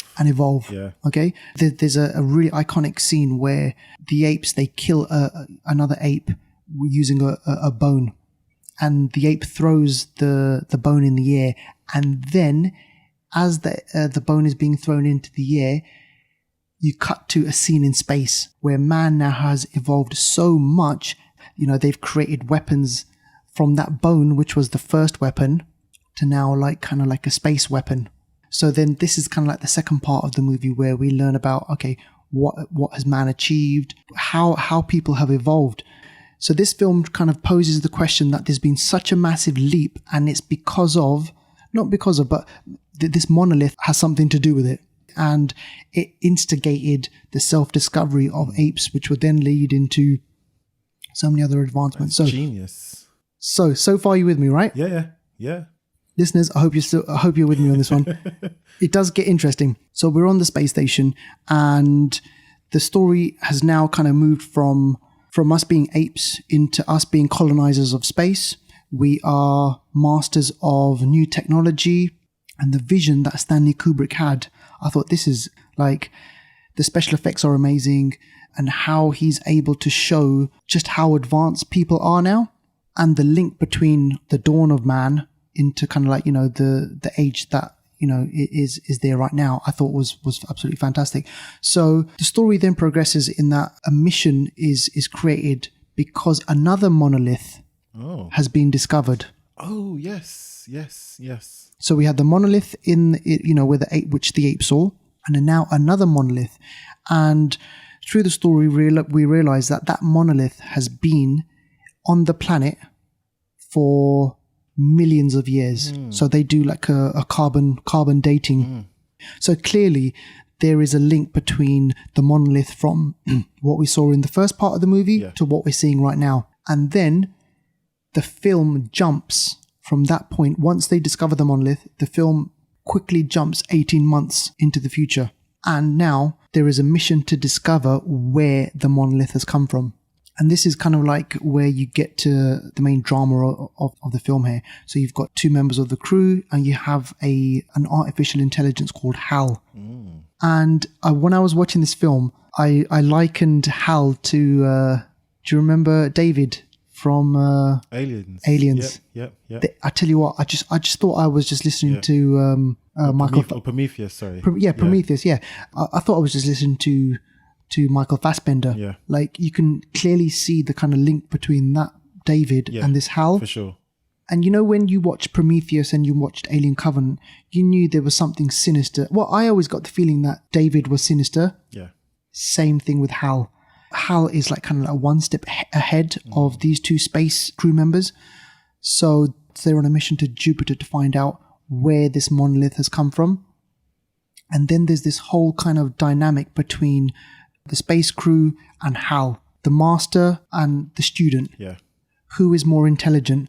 And there's this brilliant struggle in the movie where HAL takes over. HAL seemingly kind of like loses its mind and kills one of the crew members. Oh, wow. Because HAL unbeknownst to the other crew members, is on a secret mission. Oh. So there's this struggle between man and machine. Yeah. And amidst all this struggle, I'm trying to obviously keep it light over here. Amidst all this struggle, one of the crew members, he sees another monolith. Oh my. So there are now 3 monoliths, and he then journeys into the monolith. He goes interstellar. Wow. And you know the scene in Interstellar, but you know the scene in Thor Ragnarok. You know where where Thor and Loki. Oh yes, they go through. They go through the Rainbow Bridge. The Rainbow Bridge. And you know what? You can clearly see where they got their yes. Where they got their kind of inspiration from, because this guy goes through the Rainbow Bridge to another dimension. Oh, I've got to see this film again. I tell you what, I need to see it again. This film is so deep. So the crew member then goes through the Rainbow Bridge and he ends up in another place, another dimension, or does he? These are the questions that you need to kind of ask yourself. He ends up in another dimension and he sees himself, but in the future. He sees himself growing old. He sees himself become, if you want to call it, one with the universe. Oh wow! And then the film ends with him seeing another monolith. Okay, so I'm not going to kind of speak about what happens to him, but that's something that you'll need to kind of think about and decide upon. But I just want to say one thing: as a piece of filmmaking, it's absolutely visual. That you'd be like, wow, how the hell they managed to pull this off in 1968 with those special effects, I thought was absolutely fantastic. It asks so many different questions. For example, who we are, where do we come from? Yeah. Is there such a thing as God? Are we, as humans, are we really in control of things? Are we really moving too fast in terms of technology? You've got all these deep kind of questions, and I just thought for its day, I thought it was absolutely fantastic. But like I said before, you have to be in the right frame of mind to watch this, because the first 3 minutes of the movie is just a black screen. Wow. And just music. Okay. There's the first 20 minutes, there's no dialogue. Are you serious? I'm being serious. Okay. There are so many parts of the movie where there's no dialogue, but it's all visual. Yeah. So this is Stanley Kubrick being a master. This is why they call him a master of film here, where he's just visually just telling the story. And a lot of people will say, oh, you got to read the book, because the book goes into more detail. And I think there was this conflict between Arthur C. Clarke and Stanley Kubrick, where Stanley was coming from it at a visionary kind of way, and Arthur C. Clarke was kind of explaining things in a literary way. Yeah. But I think the two go hand in hand. But he intended for this film to be seen and for you to not get it first time. Okay. If you don't get it, that's what he actually wanted. Oh wow! Because I think I did try and tackle this film just like you said as well, and it didn't really sink in. I couldn't watch it all those times, but now I kind of see it on a different level. Okay. So if you are not into your sci-fi films, obviously you're not going to watch this. But if you're into your sci-fi films and you just want it, if you want to be fed, slot A goes into slot B, then don't watch this film. But if you want to see a film and think to yourself, right, okay, why did the director show that image? Why did the ape throw the bone in the air? What's that got to do with the future? So if you're happy doing that, then I would definitely watch it. If not, then I'll just say basically just forget about it, because there are, like I said before, there are loads of parts in it where no one speaks. Okay. Yeah. But for me, I just thought, what everyone says about this movie is absolutely true. So I'd say go out there and watch it, Deval, if you can. I will, definitely. Thank you. That's a really good review, actually. Thank you. Yeah, I got there in the end. So what else have we got? What else are we reviewing? Well, I did my homework. Yeah. A bit of homework you gave me from last week. Sure. Which was to watch They Live. Okay. What did you think? Came out in 1988, which actually is 30 years anniversary.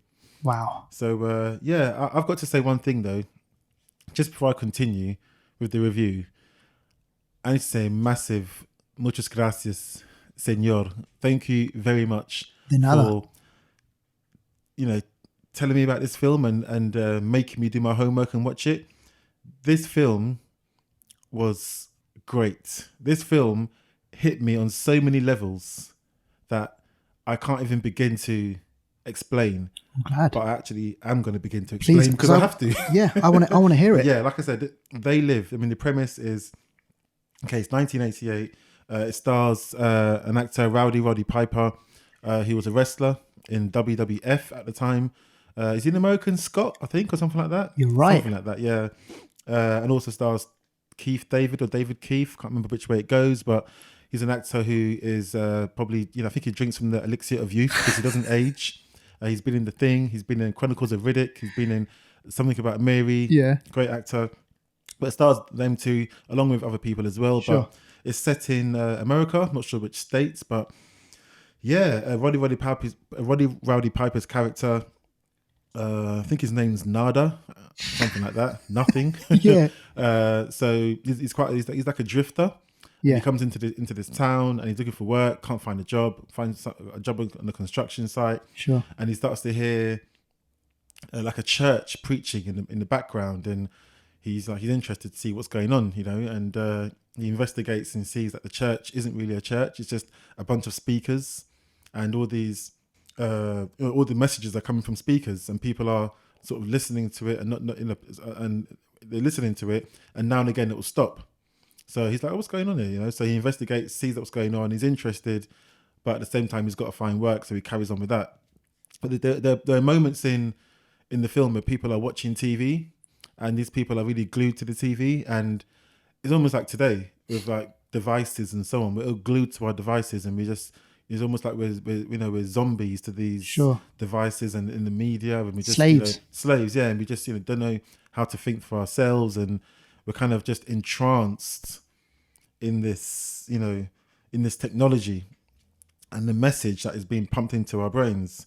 So we see a lot of this throughout the beginning of the movie. But there's a moment, he tries to help this guy. I can't remember what happens, but he tries to help this guy. The guy's a bit of a down and out kind of guy. He takes him to an abandoned house and, lets him sort of rest up there. And he's looking around the abandoned house and he finds these glasses. Yeah. And and these aren't your like Dolce & Gabbana glasses? Or... regular, I think they're Ray-Bans. They look like Ray-Bans, like sort of sunglasses. So he finds a box of them, a whole box of these glasses, and they're hidden away. Yeah. So he's thinking, at first he thought, okay, this is precious, something I can sell. Yeah. So he takes the box, goes to like an alley, thinks, okay, yes. He opens the box and it's just a bunch of glass, all the same glasses, a box full of them. He's thinking, shit, this is a waste of time. I thought I was going to, get something I can sell, make a bit of money or whatever. And he's like, oh, damn. But cleverly still, he just takes one pair of glasses because they look good. Yeah. He's a stylish guy, I guess. So thinks, let me try them on. Exactly. So he puts on one pair of glasses. The rest he puts in the box and hides in the bin somewhere, in the trash can. So he's walking down the street, walking down the street doing his thing. And the sun, I guess it's sunny. So he puts on his sunglasses. And as he's walking down the street, he notices an advertising sign, and it says "Obey," and he's like, "Huh?" So he takes off his sunglasses, and then the advert just says, it's selling something normal. Yeah, like cigarettes or something like that. Something normal. He's like, huh? So he puts on the sunglasses, takes them off, and every time he puts on the sunglasses, they say "Obey," and he's like, "What?" So he looks around now. He sees a newspaper stall, and on newspapers, different headlines and advertisements, magazines, and so on. Yeah. And when he puts on the sunglasses, it says, like "Obey," or it says "No independent thought." It says "Obey authority." All things that seem to be messages to control the people. Right. And he's like, what? So every time this happens, he sort of takes off the glasses, puts them on, and it's confirmation that basically when he puts on these sunglasses, he's seeing these hidden messages, these messages that are subliminal or just, hidden programming that now he can see with the sunglasses. It's crazy. Yeah. So then he starts looking around even more, and he starts to look at people. Okay. So when he looks at people through the sunglasses, they have like a skeletal kind of face. And he's thinking, what? The hell? He's tripping out. But he's like, what? And then, so he's looking through the sunglasses. Some people have a skeletal face, some people don't. So then he realizes, shit, something isn't right. Some people are normal and some people aren't. Yeah. But these sunglasses have now given him the sight to see. Yeah. It's like I have eyes and now I can see sort of thing, you know? And he's tripping out here. But then he at the newspaper stand, he sees this one guy who he looks at for a bit too long. And this guy is a skeleton face guy. Yeah. And that guy notices that he's been seen. He's staring at him. Yeah. Exactly. So that's when we realize as an audience, oh shit, these people, they know who they are. Right. So they know who they are. He knows who they are. Yeah. We know who they are. Now, what are they going to do about it? Sure. As the guy walks off, he sort of, I don't know, he's got like a device you can't see on his wrist, maybe a watch or something. And he says, I've got one that can see us. And I was like, oh my gosh. It's like, it's all coming out now. Now, let me just ask you, up until this point, what did you think, like, from this point onwards? Did you think, like, what the hell's going on? Or I didn't know what They Live was going to be. I didn't know what was going to happen. I didn't know if it was going to be, I didn't know what was going on. No, Sure. But it was the way they revealed things bit by bit. Yeah. Was very, very good. I mean, for me, the messages are the most powerful thing about this film. Yeah. My brothers and a few of my friends, like now, recently, are really talking about the messages that are out there in media, how we're controlled by the media, marketing, advertising, Sure. data protection, all that kind of stuff. And it's like, this film was made in 1988, but it's so relevant today to the messages that are pumped into our brains to control us. Definitely. And it's like, it's just so relevant and it's so powerful. This film needs to be seen. I'm going a bit more into, I'm not going to go too crazy into the film because I want you to see it and enjoy it for yourself. Definitely. With a cleanish mind. But yeah, so he's now got the sight. It's almost like, it's like the Matrix, the red pill or the blue pill. Blue pill. Either you know the truth or you don't. Yeah. It's like either you got the truth or ignorance is bliss. And from when you put on those glasses, you can no longer see what you've seen. Exactly. You know what you know. And it's like, oh shit, what are you going to do about it? Yeah. So he goes around now, sees different people, and he starts cussing people that are skeleton faces. He goes to a convenience store and sees the lady and says, your face looks like a cyanide something. Like you put cyanide. He starts cussing people, yeah, some crazy thing. He gets thrown out the shop, and then before he gets thrown out the shop, actually, they know that he can see them. Right, these skeleton face people. So he's bringing kind of like attention to himself. Yeah, he is. So there's a scene where there's about 6 or 8 people that are skeleton faces all looking at him, and they all start walking towards him, and they all say, we've got one that can see us. They all say it at the same time, and you think, shit. That's creepy. He sees it and he runs. Yeah. And he runs into an alley. The police catch him. They're skeleton faces as well. And yeah, it goes, shit hits the fan, basically. Yeah. And there's a few real funny, I want to say one funny part that happens in this film, with chewing gum. He goes into a bank. After he has a fight with the police, he gets a gun from the police. As you do. And yeah, so he's on a rampage. He's thinking, do you know what? F this. I'm going to go and get these suckers. So because, I mean, just think about it. Imagine if that happened, like, to you, and you had some sort of device where you could then see people for who they really are. Yeah, yeah. I mean, what would you do? Would you a lot of people probably might say, "Oh, look, I just go home. I would just shut my doors." That's the thing. That's what you would like to do. But really, I mean, you can't survive that. How can you survive just isolating yourself? You gotta eat. You gotta work. You still gotta live. So it's a conundrum. Yeah. I don't know. I mean. But yeah, I mean, he gets his gun, he goes on a rampage. Yeah. And it makes you think, okay, so you hear of these things that happen today, and who knows if maybe these people can see. Maybe they've got a knowledge that we haven't got. Maybe it's not visual, maybe there's something else. And I'm not condoning what people are doing out there, but I'm just saying sometimes, like, seeing what he did, he looked like a crazy gunman. But really, he was trying to save us. Exactly. And I think in the film, he targets specific people, right? Yeah. So it's only the lizard-like type of, the skeletal type of faces. Ooh, it's funny you mentioned lizard, actually, because I was going to say this film, when I saw it reminded me of a person called David Icke. Yeah, David Icke. And he's quite popular, quite famous. Yeah, he's famous in England. Yeah. He used to be a footballer, and now he's a conspiracist. And he talks about how in the real world there are people out there that are. What's the word? The actual term is they're from the Babylonian Brotherhood. Wow. And they're shape-shifting reptilian humanoids. That's what he believes. So he believes that people that, like, you know, maybe presidents and prime ministers and people of authority, the queen, people like that could be these shape-shifting, you know, humanoids, reptilian. So this film reminded me of that, of people that it does, doesn't it? hide in plain sight, and regular people don't know they're there, but they're the ones pulling the strings in society. They're the ones controlling everything. And it's so funny that you mentioned that, because, you know, when you look at, I don't know, big corporations, they're the ones who are pulling the strings, right? They've got access to our data. Yeah. You know, we're always on social media and things like that. And I don't know, it just, when I remember when I watched this film, I was just like, you're right, the messages, it also made me think, but what is out there that we're not seeing? Yeah. So, and if you do see it, how long is it before they shut you up in some kind of way so that you can't spread the message? That's deep. Yeah, that is deep. True. Yeah, you hear about people that they just passed away, like a heart attack in their hotel room or something. Oh, they just, you know, unknown stuff, like, you know, really weird things like that. And you think, hold on, what really happened? And you'll never know. No, of course, because we're not in control. Exactly. So we're not in control. They live. I mean.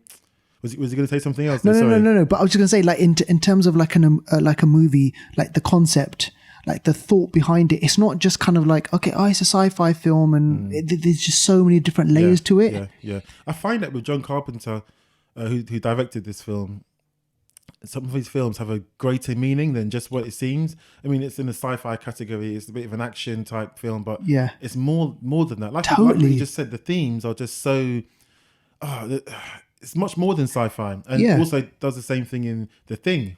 The Thing is another sci-fi film / horror from 1982 that talks about an alien that can imitate you, basically, and you'll never know it's that. But then that film talks about what it deals with trust and you know, isolation, and, you know, the human, if you think you know someone but you don't know them, and it's a deep level, like you know? Dealing with outsiders type of thing. Like, you know what? I didn't think of it in that way, but you're absolutely right. And this, when I watch this film, and like I kind of sing its praises every single time, I saw it and I was just like, as an idea, I just thought it's absolutely brilliant, because we don't know what is out there, like, and who is actually controlling things, and maybe there are flipping, you know, lizard type of peoples out there, but we'll just never know about it.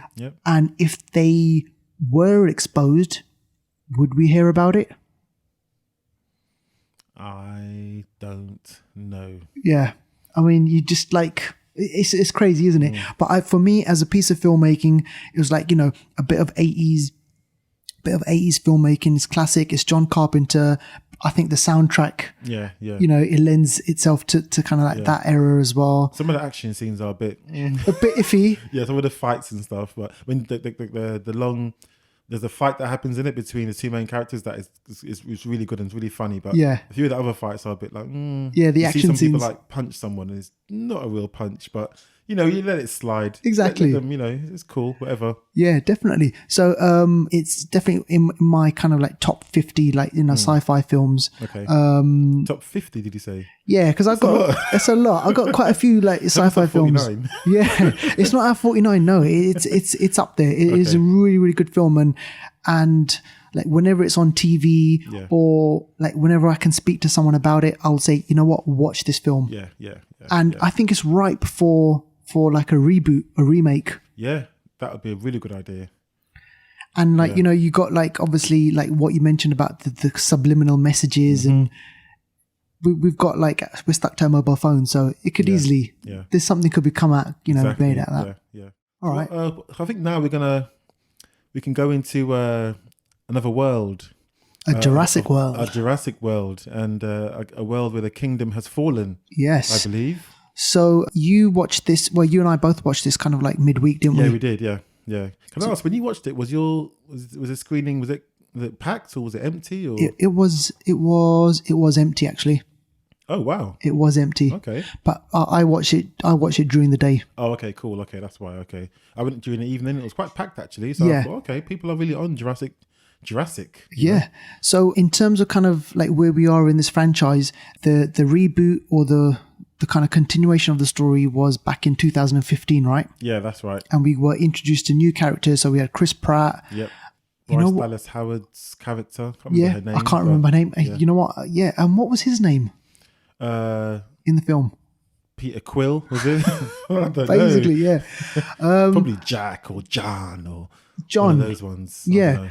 This is a continuation of the 2015 Jurassic World. Yeah. I watched the trailer and I thought to myself, yeah, you know what? It's been 3 years. I want to know what happens because that film from 2015, I enjoyed it. I liked Chris Pratt and it was kind of like a reintroduction to, the dinosaurs basically, which is what I thought was really interesting. So here we are, 2018. Tell us a bit about the premise.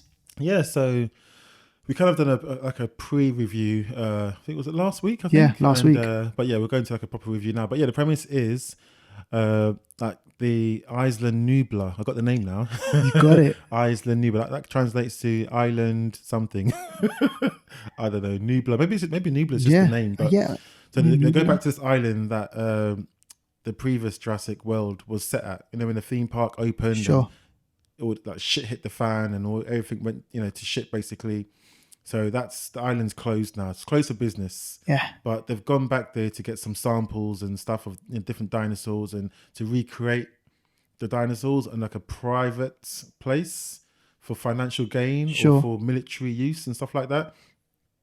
But the island it's a volcanic island. There's a volcano that's been dormant that is now about to erupt in a big way. And they know this, and they know that a lot of the animals on the island are going to die.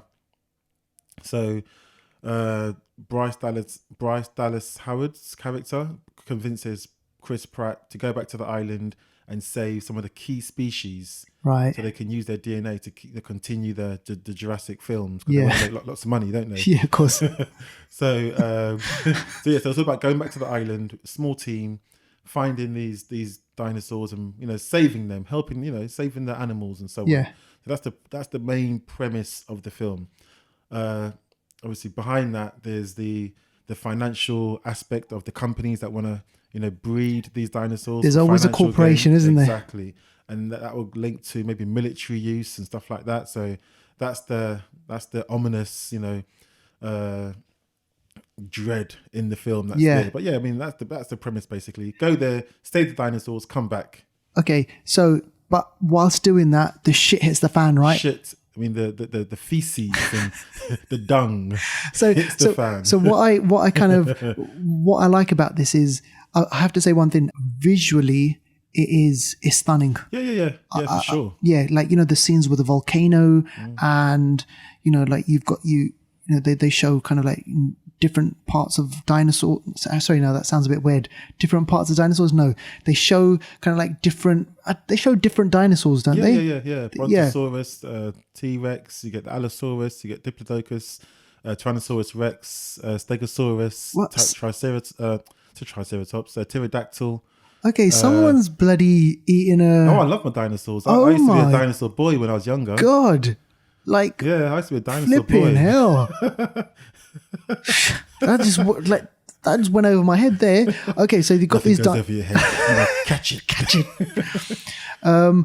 So they've got loads of these dinosaurs. They need to save the dinosaurs. And just one thing that I want to mention is, but how do Chris Pratt and I want to say Claire. I'm gonna say Claire. Let's call her Claire.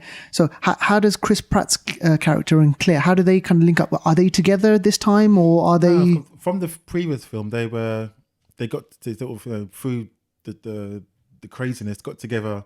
I think they had a kiss or whatever, and they got. No, then again, you know what? Yeah, I think they were together from before that. Oh, okay. They were together from before that. Something happened. They broke up. Got together through the madness of Jurassic World. I think after Jurassic World, they dated for a bit. And they broke up again. Basically, they keep breaking up. Yeah. I don't know what's going on in between films. Sure. They keep breaking up. Yeah. So they've got a kind of like a funny relationship, like a hot and cold type relationship. Yeah. Because I think there's a conversation that where he says, "Oh, you didn't want to come and live in my because he's built." Yeah. So, I've got to say this. I mean, when she has to track him down. Yeah. Because she gets given the task first. Yeah. She's got to track down Chris Pratt, and she tracks him down to some sort of I think maybe it's Montana, some sort of mountainous kind of absolutely, yeah, a fieldy type place, and Pratt is leisurely just making his own He's house. building How a the heck house. one man, making his own house with a bunch of like timber all over the place. One man. What kind of bullshit is that? Yeah, I don't care how good this guy is at sticking his arm out and stopping a velociraptor. No one man is going to be there with a hammer and nail making a house by himself. That is bullshit. Yeah? I'm so glad that you said that. No way. And you know what? There are so many kind of cliches in this film, and that is definitely one of them. Come on. One man and his tools. Yeah, like making a house. Making a house. It's like, And come the house is on, massive. It's like, come on, give. Like in this day and age, like it just. I don't know. There were a couple of things in it which I was just like, this is funny, like funny in a good way, but this was funny in a silly way. Yeah. So I was like, oh, come on. So like, let's move on from this. So, but you're right. So she tracks him down and she says to him, look, come on, we've got to go back. Yeah. And he's like, what the hell? You want to go back to, the island? Like, you're crazy. Yeah. Like, I can't do it. I'm not going to go. But ladies and gents, as you know, this is Hollywood. Yeah. There's no story if Chris Pratt doesn't go to the island. And she also uses his love for Blue, the velociraptor that he nurtured from an infant, the one that's really intelligent. Yeah. She uses his love for Blue to persuade him to go back and save her because she's on the island running around. And this is quite pivotal in the story and they need Blue, right? Yeah, Blue's intelligent, so they need that intelligent velociraptor DNA to make a really hyper intelligent and hyper dangerous dinosaur. Yeah, hyper dangerous. Because let's face it, this is the Jurassic World, so there's always going to be some sort of kind of sinister plot device going on in the background where someone needs something. There's a couple of things that I just want to mention. What I like is there's a scene between Chris Pratt and, let's say, kind of like, the antagonist of the story, where the hunter type guy. Yeah. Clever girl. I just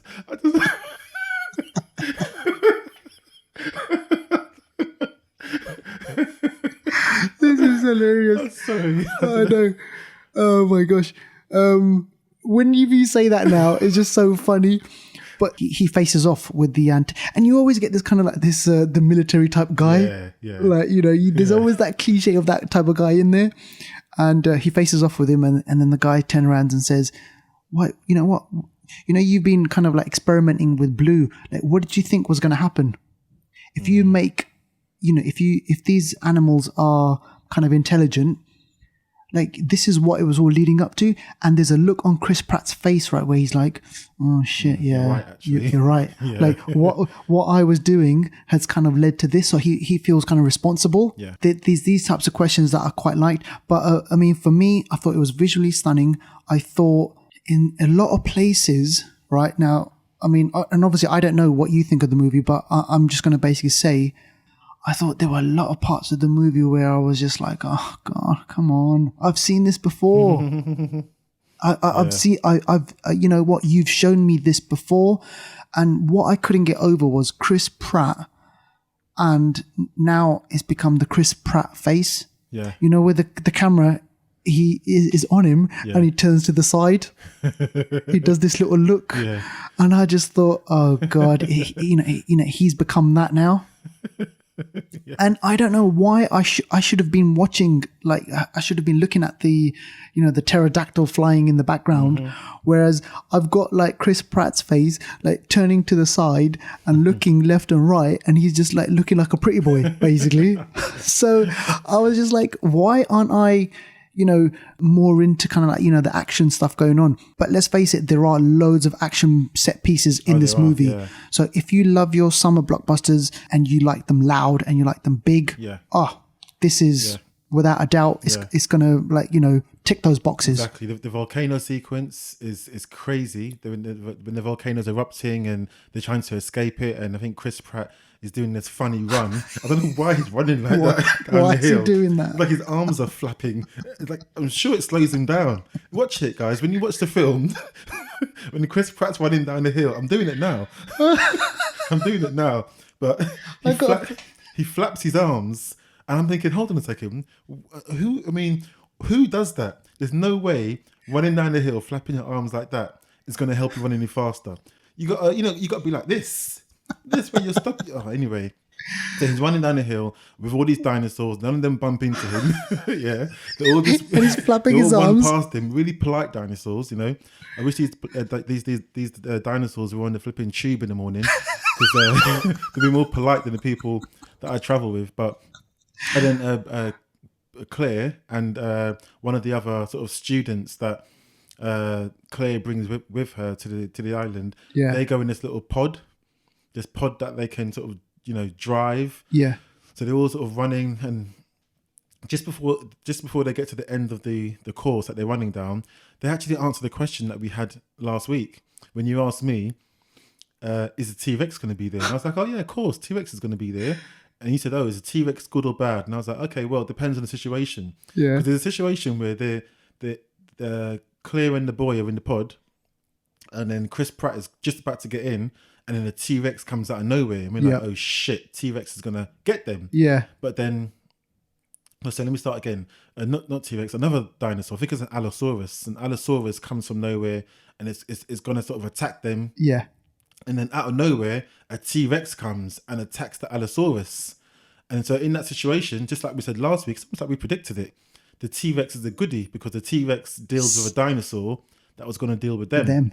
So then, and the T-Rex goes off on his way. Yeah. And then they carry on with the chase, and they run down and fall off the cliff and fall in the water. And I'm not going to spoil it for you, but yeah, you know, I'm sure you know what's going to happen next. But yeah, that whole sequence with the volcano is really good. Yeah. Yeah. There's another thing that happens in this film that is a direct copy of what happens in Jurassic Park, the first one. When I say it, you're going to be like, oh yeah. Which one? What, can you tell me? The little girl that's in the film. Yeah. There's a couple of times where she's running from someone the first time she does it, and the second time she's running away from the dinosaur, and it's where she goes in that shaft thing, and she has to pull the thing down and it's getting stuck. That's an elevator shaft. Yeah. From Jurassic Park 1. Oh my God. In this film, she's running from someone and she jumps in the shaft, and the door doesn't slide down properly, and at the last minute it slides down, and she can get through the shaft. Sure. In Jurassic Park 1, it happens when the girl and the boy are running around in the kitchen, and the two velociraptors are chasing them, and she goes into like a shaft thing, because in kitchens they have like a little lift where the food can go up and down. That's it, yeah. So she goes in there and she's trying to pull it down, and then the velociraptor gets to her before it goes down. Yeah. And we realise it's a reflection. So the velociraptor seeing a reflection of what we're seeing and runs into the reflection, and then she's able to escape. Very clever. But it's the same sort of shaft. I'm like, what else? Is there no? Is there no other way she can get away? Like, No, that is a crack up. No, is that a nod to the first one? Is that like playing homage, or is it bad writing? It's a nod, it's a homage, and it's lazy writing. Lazy writing, as Deadpool would say. You know? Yeah. Because you're absolutely right. I mean, like, isn't there another way that they could figure out how this girl can get away? Or let me ask you this then. You know, it's very predictable that what's going to happen. Yeah. The latch or the door is going to close, right? Yeah. And she's going to get away. Yeah. Okay. All right. You know it. I remember the scene that you're talking about now. Yeah. But yeah, so even another scene. Another quick one. But there's a bit where we spoke about the Spielberg face or the Spielberg look. Yeah. And there was a moment where in Jurassic Park 1, the first time the Spielberg look happens is when they see the Brontosaurus. Yeah. When Sam Neill, Laura Dern, and welcome to Jurassic Park man. Yeah. Attenborough. I can't remember his first name. David Richard. Where they're traveling in the Jeep and they first see the Brontosaurus go up on its hind legs and eat from the tree. Yeah. The same thing happens in this film. In this one. Yeah. So the first time they see a dinosaur is when the whole entourage is traveling through the Fallen Kingdom, and they see a Brontosaurus, and one of the young girls who's a student or something. Yeah. She comes out of the car and she does a little Spielberg look. But it's not that much of a look, to be honest. It's a bit of a semi-Spielberg look. You are absolutely right. And she comes running out. She's like, oh my God, I've never seen this before. Yeah. And then the camera is like facing down on the face. Yeah. And then they all just look up. Yeah. And it's the Spielberg look. Yeah. Through and through, without a doubt. So definitely that's a nod to kind of obviously Spielberg and all the other ones. But yeah, so they just looking back now, there are a lot of scenes which kind of mirror Yeah. mirror what happens in Jurassic Park. So one kind of addition that I did like to this movie as kind of like the antagonist, one of the antagonists was Rafe. I think his name is Rafe Spall. Yeah. And I thought I really, really like him. He is an actor who was in listeners might remember him from The Life of Pi. Okay. Oh, was he in that? He was the I've seen that film, but I saw it ages ago. do you remember when he's the one who he goes to the guy's house to listen to the story? Oh, is it? Yeah. Oh, okay. And that was going to be, funny enough, that was going to be Spider-Man. Who? Toby Maguire? It was Toby something. Tobey Maguire. Is that his name? Oh, yeah, it is. Yeah. He actually filmed those scenes. Oh, is it? But then they cut it out and they got wow. Rafe Spall, Yeah, whose yeah. father is, he's got a famous dad. Something Spall. Yeah. Yeah. Who's another great film actor from Harry Potter and everything like Oh. that. So yeah, this guy is, so I'm glad, like, He's you know. really, 'cause the first thing I saw him in was actually Kid Adulthood or something. Yeah. He was in Kid Adulthood, and I was like, that's, because I saw Kid Adulthood quite recently, actually. Yeah. But because I've seen him in, like, he was in Prometheus, is one of the one of the scientists. one of those silly The scientists. geeks, yeah. But he's been in quite a few things. He's actually really getting prominent, isn't he? He is. He was in this film called The Ritual. Yes. Oh, Horror we've got film. to talk about that another time. But yeah, that's on Netflix, by the way. I think next week we've got to talk. Have we spoken about it already? No, we haven't. Next week, guys. Okay. You're going to get that next week. Okay, Yeah. we'll speak about that next week. Yeah. He was in The Ritual, but you're right. He's becoming more and more famous. Yeah. So he's appearing in all these films. And when he was in this film, I thought, okay, you know, he brings something interesting to it, and that was good. But also we had James Cromwell.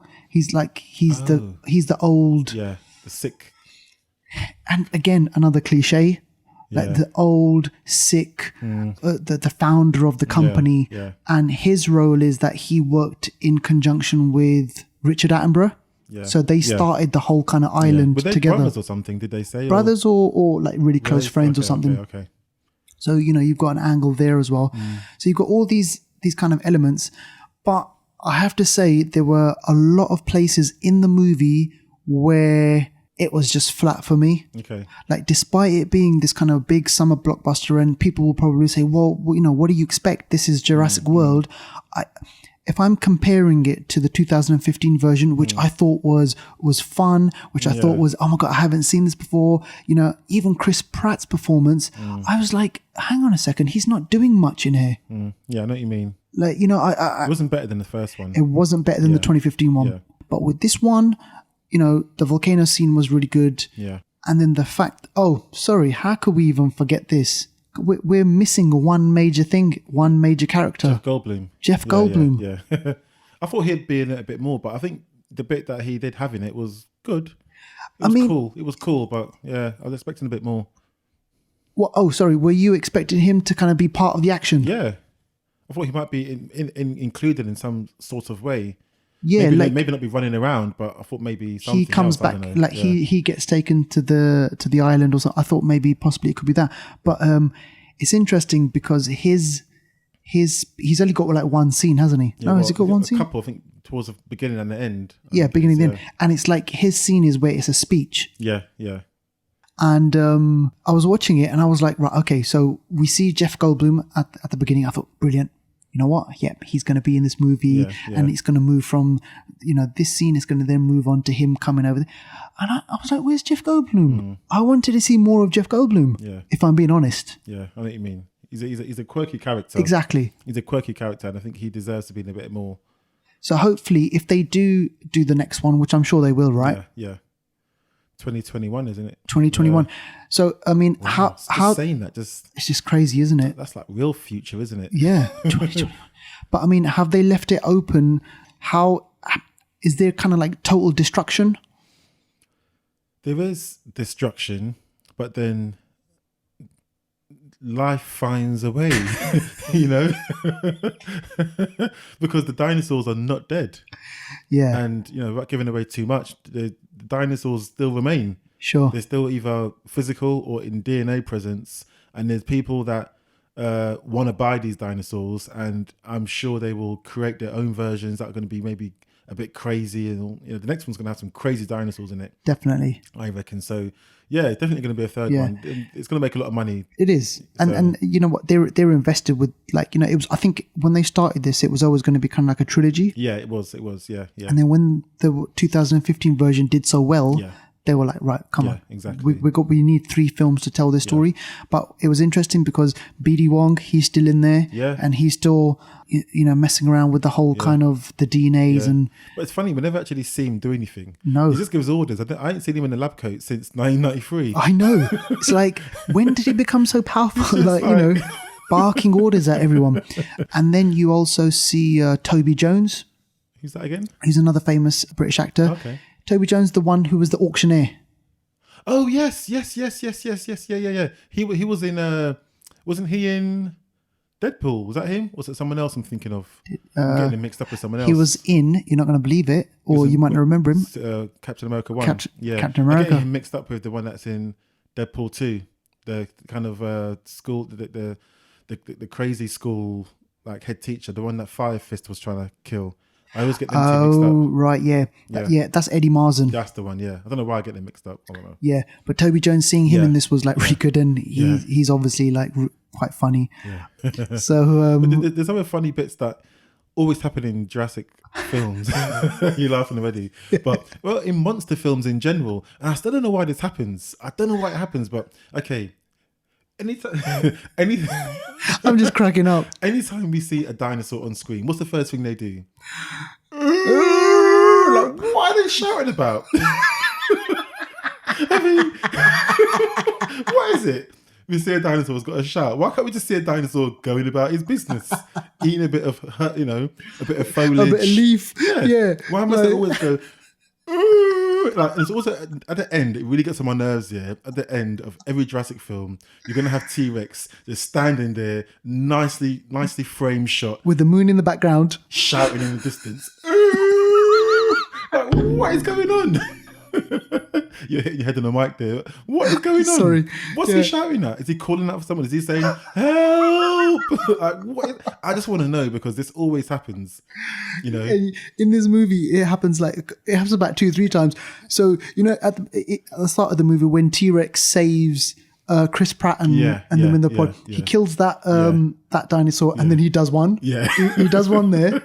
I wonder if maybe if they do it and they're like, oh no, sorry T-Rex, it's a bit too much. They can just tone it down a bit. Can we have another take on that? Okay, sorry. Was it more like, how do you want it? I mean, is it something that they get right all the time? Or do they have to do like a few takes like us? Oh shit. I don't know. You're absolutely right. That is so funny. There's a scene at the end of the film where they're on some sort of, they're on the roof. Yeah. So there's another battle scene between two dinosaurs. Yeah. And then the dinosaur does the whole the wolf thing. Oh, it's just like, oh my god, like what's going on? And then there's another one at the end. Okay, so here's going to be a spoiler. So if you have not seen this film, please pause. Yeah, or mute or something. Mute or whatever. I don't know. Come back to us after you've seen the film. Okay, so this is kind of me mentioning the spoiler. What the hell was the end credit scene about? What was the end credit scene? No! Oh my gosh! Duval, I left. Tell me. I didn't think that. Oh no! You got to tell me. Duval, oh my tell gosh. me. Okay. Oh my gosh! Bro, there's an end credit scene. Such a fool! Why didn't I stay? Can I say one thing? Say it. I watched the film and I thought, nah, there can't be an end credit scene, can there be? So then I sat there and then I thought, I'm just going to go. But then you know what I did? I went online and I just typed in Jurassic World end credit scene and they said, wait until the end.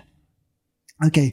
So waited until the end. Gosh. Waited, sat there. It was just kind of like, watching all the names and the hundreds of people that were working on the film. Waited. Then the image comes back on the screen. You see a pterodactyl flying, and they're in Las Vegas. The dinosaurs reach Las Vegas. The pterodactyls reach Las Vegas, and then it ends. So I'm like, what's Las Vegas? Las Vegas? Is that where they went in the Lost World in part 2? No, that wasn't Las Vegas, was it? No, I don't know what Las Vegas. I for the life of me, I could not figure out what the significance of Las Vegas is. And you know it's Las Vegas because you remember in Ocean's 8, you got the fountain. Okay, And you see the big MGM Grand and all that. Like, it's Las Vegas, but then what? I don't know. Maybe there what. might be another park there. I don't know. Okay. But you know what? You don't need to watch the film just to see that bit. Because literally it is just like 5 seconds of just the camera panning to the left. Yeah. You see pterodactyls come into the shot. Yeah. You see the fountains with the water coming up. Yeah. And then that's it. Oh, okay. Interesting. So, I mean, I don't know. You make of that what you will. Listeners, if you know what the connection is between Las Vegas and Jurassic World, let me know. I wonder if there's been a lot of dinosaurs that have been found? fossils in Arizona. I don't know. I don't know. But either way, yeah, it's interesting. Yeah. Cool. So in terms of kind of like ranking this one within the whole kind of franchise, I mean, what would you say? Obviously, it's not going to beat Jurassic Park, the original. Nah. It's not going to beat the 2015 version. Nope. Was it better than the second or third one? Oh, I think I like the second one better, Okay. Yeah, so for me, it's Jurassic Park, then it's Jurassic World and Jurassic Park Lost World. For me, like a joint second, and this one would be like a third or fourth if I can sort out the second. Yeah. And then, so it's okay. I mean, I'll probably give it like a 6.5. Sure. Again, out of 10 maybe. Sure. Yeah. It's good. I wouldn't see it again though, to be honest. I wouldn't see it again in the cinema. And again, another spoiler here. So what's happening with this girl? She's like an X-23, isn't she? You know what? It reminded me of Logan so much. She's an X-23, she is. I wonder if she auditioned for the role as well. And probably didn't did. get that one, got this one.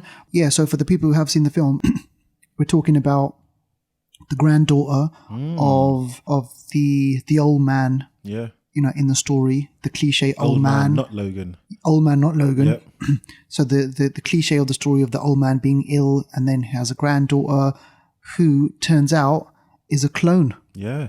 They created a female. Yeah. I just thought to myself, okay, in the third film, this is where are they taking this now? So now we're moving in from, cloning or, creating dinosaurs to creating people. Yeah. That's it's deep. That's another God complex on its own. You know what I mean? That's I'm glad you said that. Yeah. That means that they could have cloned. Oh yeah. That is deep. So Jurassic Park might just turn into another whole new franchise of cloning people. Yeah. One thing I was interested though. One thing that I thought was interesting at the end of the film. So you see the animals escape. Yeah. Crucially, they survive because obviously they have to survive for there to be another film. Yeah. However, BD Wong, he gets away. He's got a suitcase full of like DNA samples. So obviously he's going to be in the next one. Yeah. But then what I got I got deja vu here. I was like, hang on, I've seen this before in Planet of the Apes. Where their Blue was at the top of the mountain looking out and seeing. Oh yes, the city. Yeah. And I was like, right, okay, so now... So was that Arizona as well then? It looked kind of Arizona-ish, isn't it? Yeah. It was like suburban, suburbia basically. But, I mean, what it just kind of made me think about was, okay, so the dinosaurs now are at the doorstep of civilization. Yes. So, just like it was in Planet of the Apes. Yeah. So now there's got to be some sort of destruction. How can you have all these human beings and you have have a T-Rex? Yeah. How are they going to eat? Walking around. That's crazy. And what I felt more interested about was, right, okay, in the third film, now they can really play with the whole thing about mankind being the last survivor. Like, there's going to be like last survivors where the dinosaurs have now kind of taken over. Yeah. Which alludes to what Jeff Goldblum was saying. Yeah, exactly. It's literally coming to life. It's literally happening. And a lot of what he says does actually happen. Yeah. He's been in part one, Jurassic Park, he's having a conversation with someone about is this something that's right? Should you do this and so on, the repercussions and that. Yeah. And BD Wong says to him, they create the dinosaurs as did he say asexual or something? They create them in a way where they are all one gender and they can't reproduce. And he was like, well, nature finds a way. Maybe they will, you know. Exactly. And it's like, it's true. They did. Their sex started to change to adapt to its environment so that they can reproduce. Yeah. And you're right. Everything he says tends to come to fruition. Yeah. So yeah. So I'm thinking with this, with the third and final one, you know, they are there now, and humans, it's basically a survival. And then there's a shot of Chris Pratt, Bryce Dallas Howard, and the young girl. Yeah. They were on a road trip, which was so Logan-like. Yeah. And it was like, right, okay, so now they're probably going off somewhere because they know her secret. Yeah. They're going to go to that cabin, finish the house. And and then, you know. So, look, clearly there's a lot of stuff in there that, you know, which people will like. Kids, I'm sure. Like, you know, what you see, my nephew, he's mad about dinosaurs. He's going to go absolutely, like, yeah. you know, crazy for this sort of stuff. But for me personally, I was hoping for a bit more bite in the sense, like, you know, I wanted something more, you know, to kind of like process. And you're forgetting, I had just seen 2001 A Space Odyssey, which I was thinking about for kind of a couple of days afterwards. Okay. And I was like, oh my God, like there's so many kind of like deeper levels. Like there's so many things going on in that movie. I don't know, maybe I've just become a bit more accustomed to films where now I have to start thinking about what's going on. Yeah, a bit more deeper. I mean, this is more family-friendly, popcorn, blockbuster, go watch it and forget about it kind of thing. Not much levels to it, but enjoyable. Sure. But yeah, I think so. I'm gonna throw it out there. How many T-Rexes on a scale of 1 to 10? So what are we doing? How many T-Rexes for you? Yeah, I reckon 6.5 T-Rexes for me. Yeah. About 6.5 T-Rexes. Yeah, I think I might go probably a bit less. Probably about probably 5. I think. Oh wow! Okay. Oh. Yeah, especially because considering, like, you know, the 2015 one. Yeah. You know, I just think kind of if you're going to do this, make it. Yeah. You know, should be better. Should be better at least, or at the same level. Yeah. True. Okay, so Deval, what else have we got? Well, I've got I've got a couple of hidden gems actually. Please, I want to hear them. I've plucked from my my gem garden.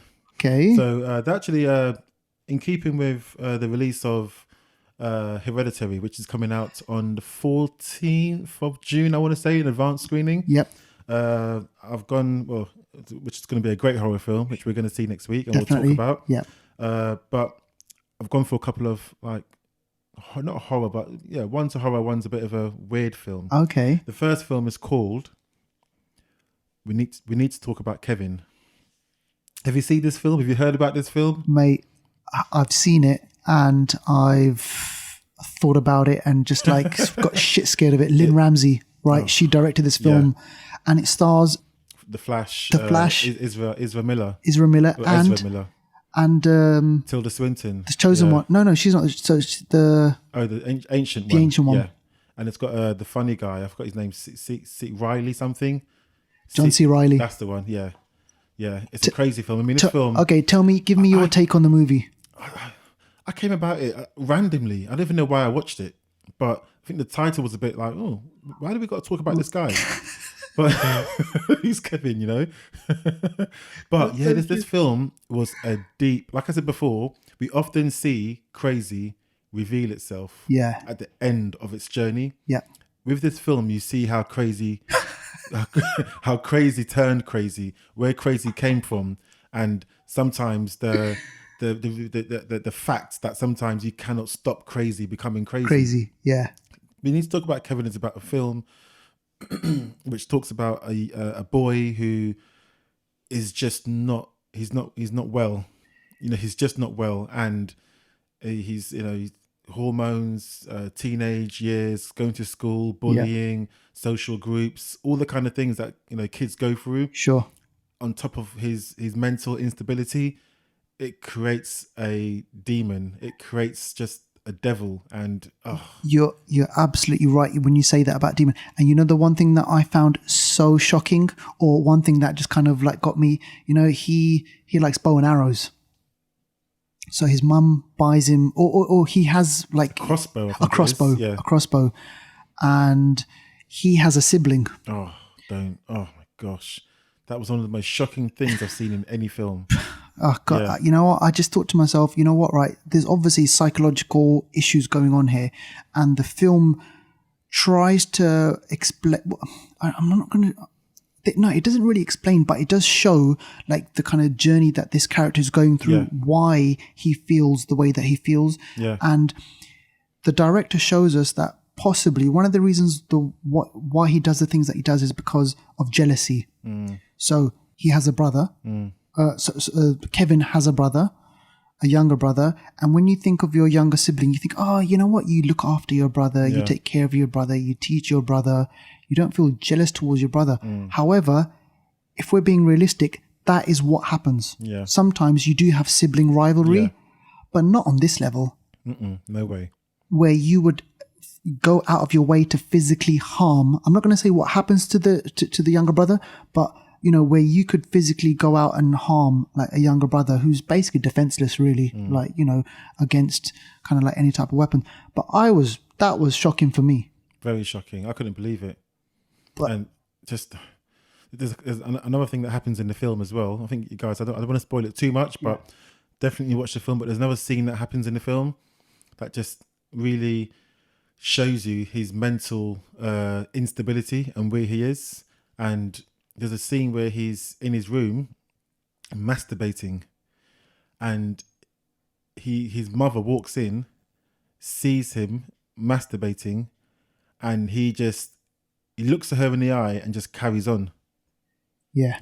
It's a quick scene. I mean, she's shocked by it, but he's emotionally void.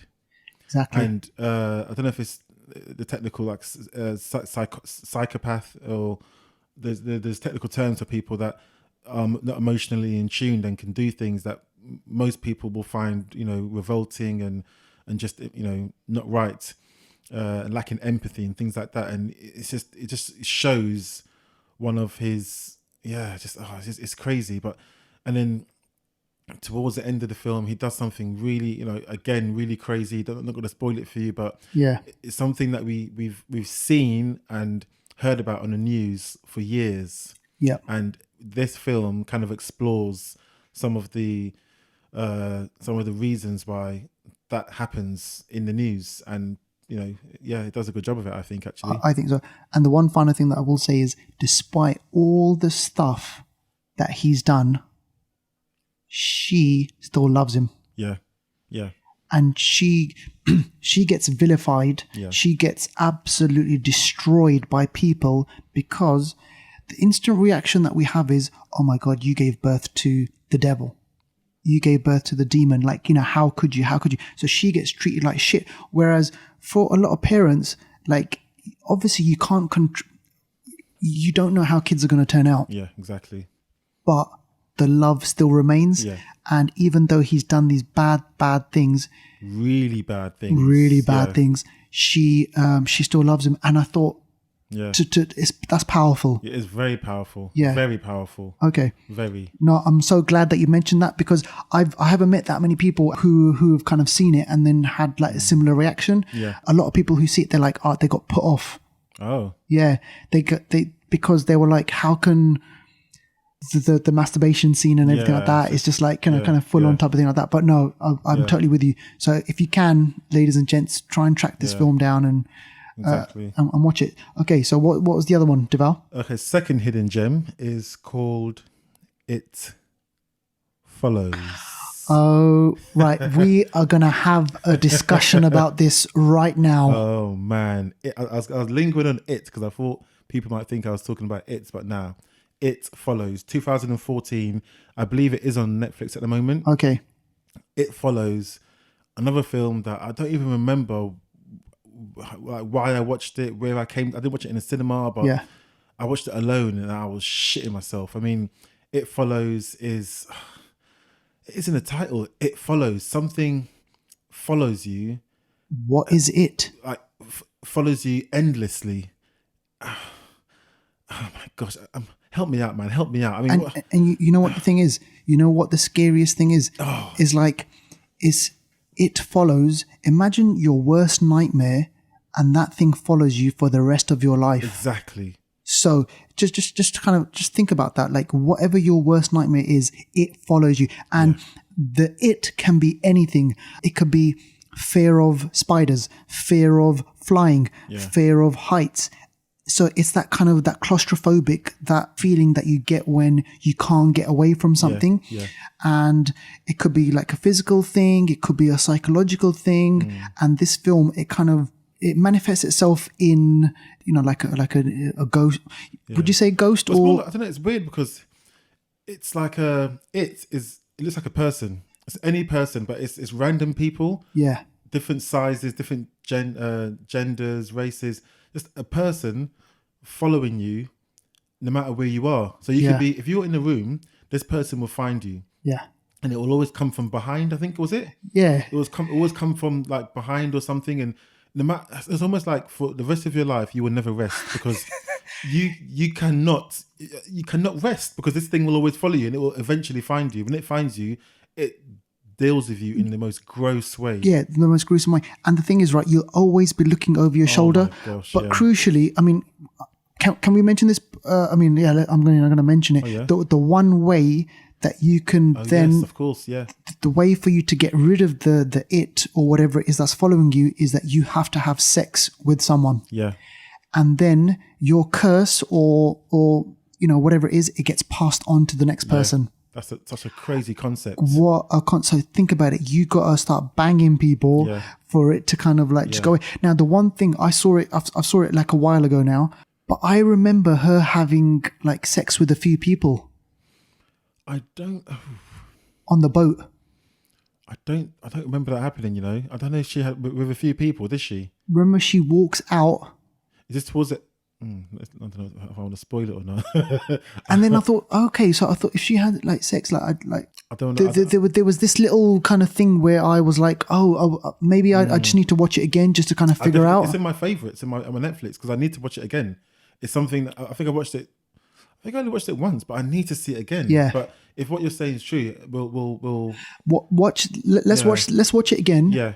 And then let's kind of like speak about that one because from what I remember is there's a bit where she's so depressed, she's so tired of it following her every single time that she decides, right, okay, I'm just going to meet a guy and then I'm going to kind of like, have sex with this guy and then hopefully, but then in the end, it still follows her in the end. I think I kind of remember what you're saying and I'm not sure if she went ahead with it because I think she might have felt guilty, but I think I remember, I kind of remember what you're saying, but I need to see it again. Yeah. But the whole premise, I mean, come on, I mean, this, and I think at the beginning of the film, something happens around sex and the way it's happening, you think, why is this guy kind of doing this? But then you realize what his game is. But guys, you got to watch it. It's hard to really passionately talk about something without spoiling it. Yeah. We're trying to hold back because we want you to enjoy the film with a clear mind, So, yeah. Yeah.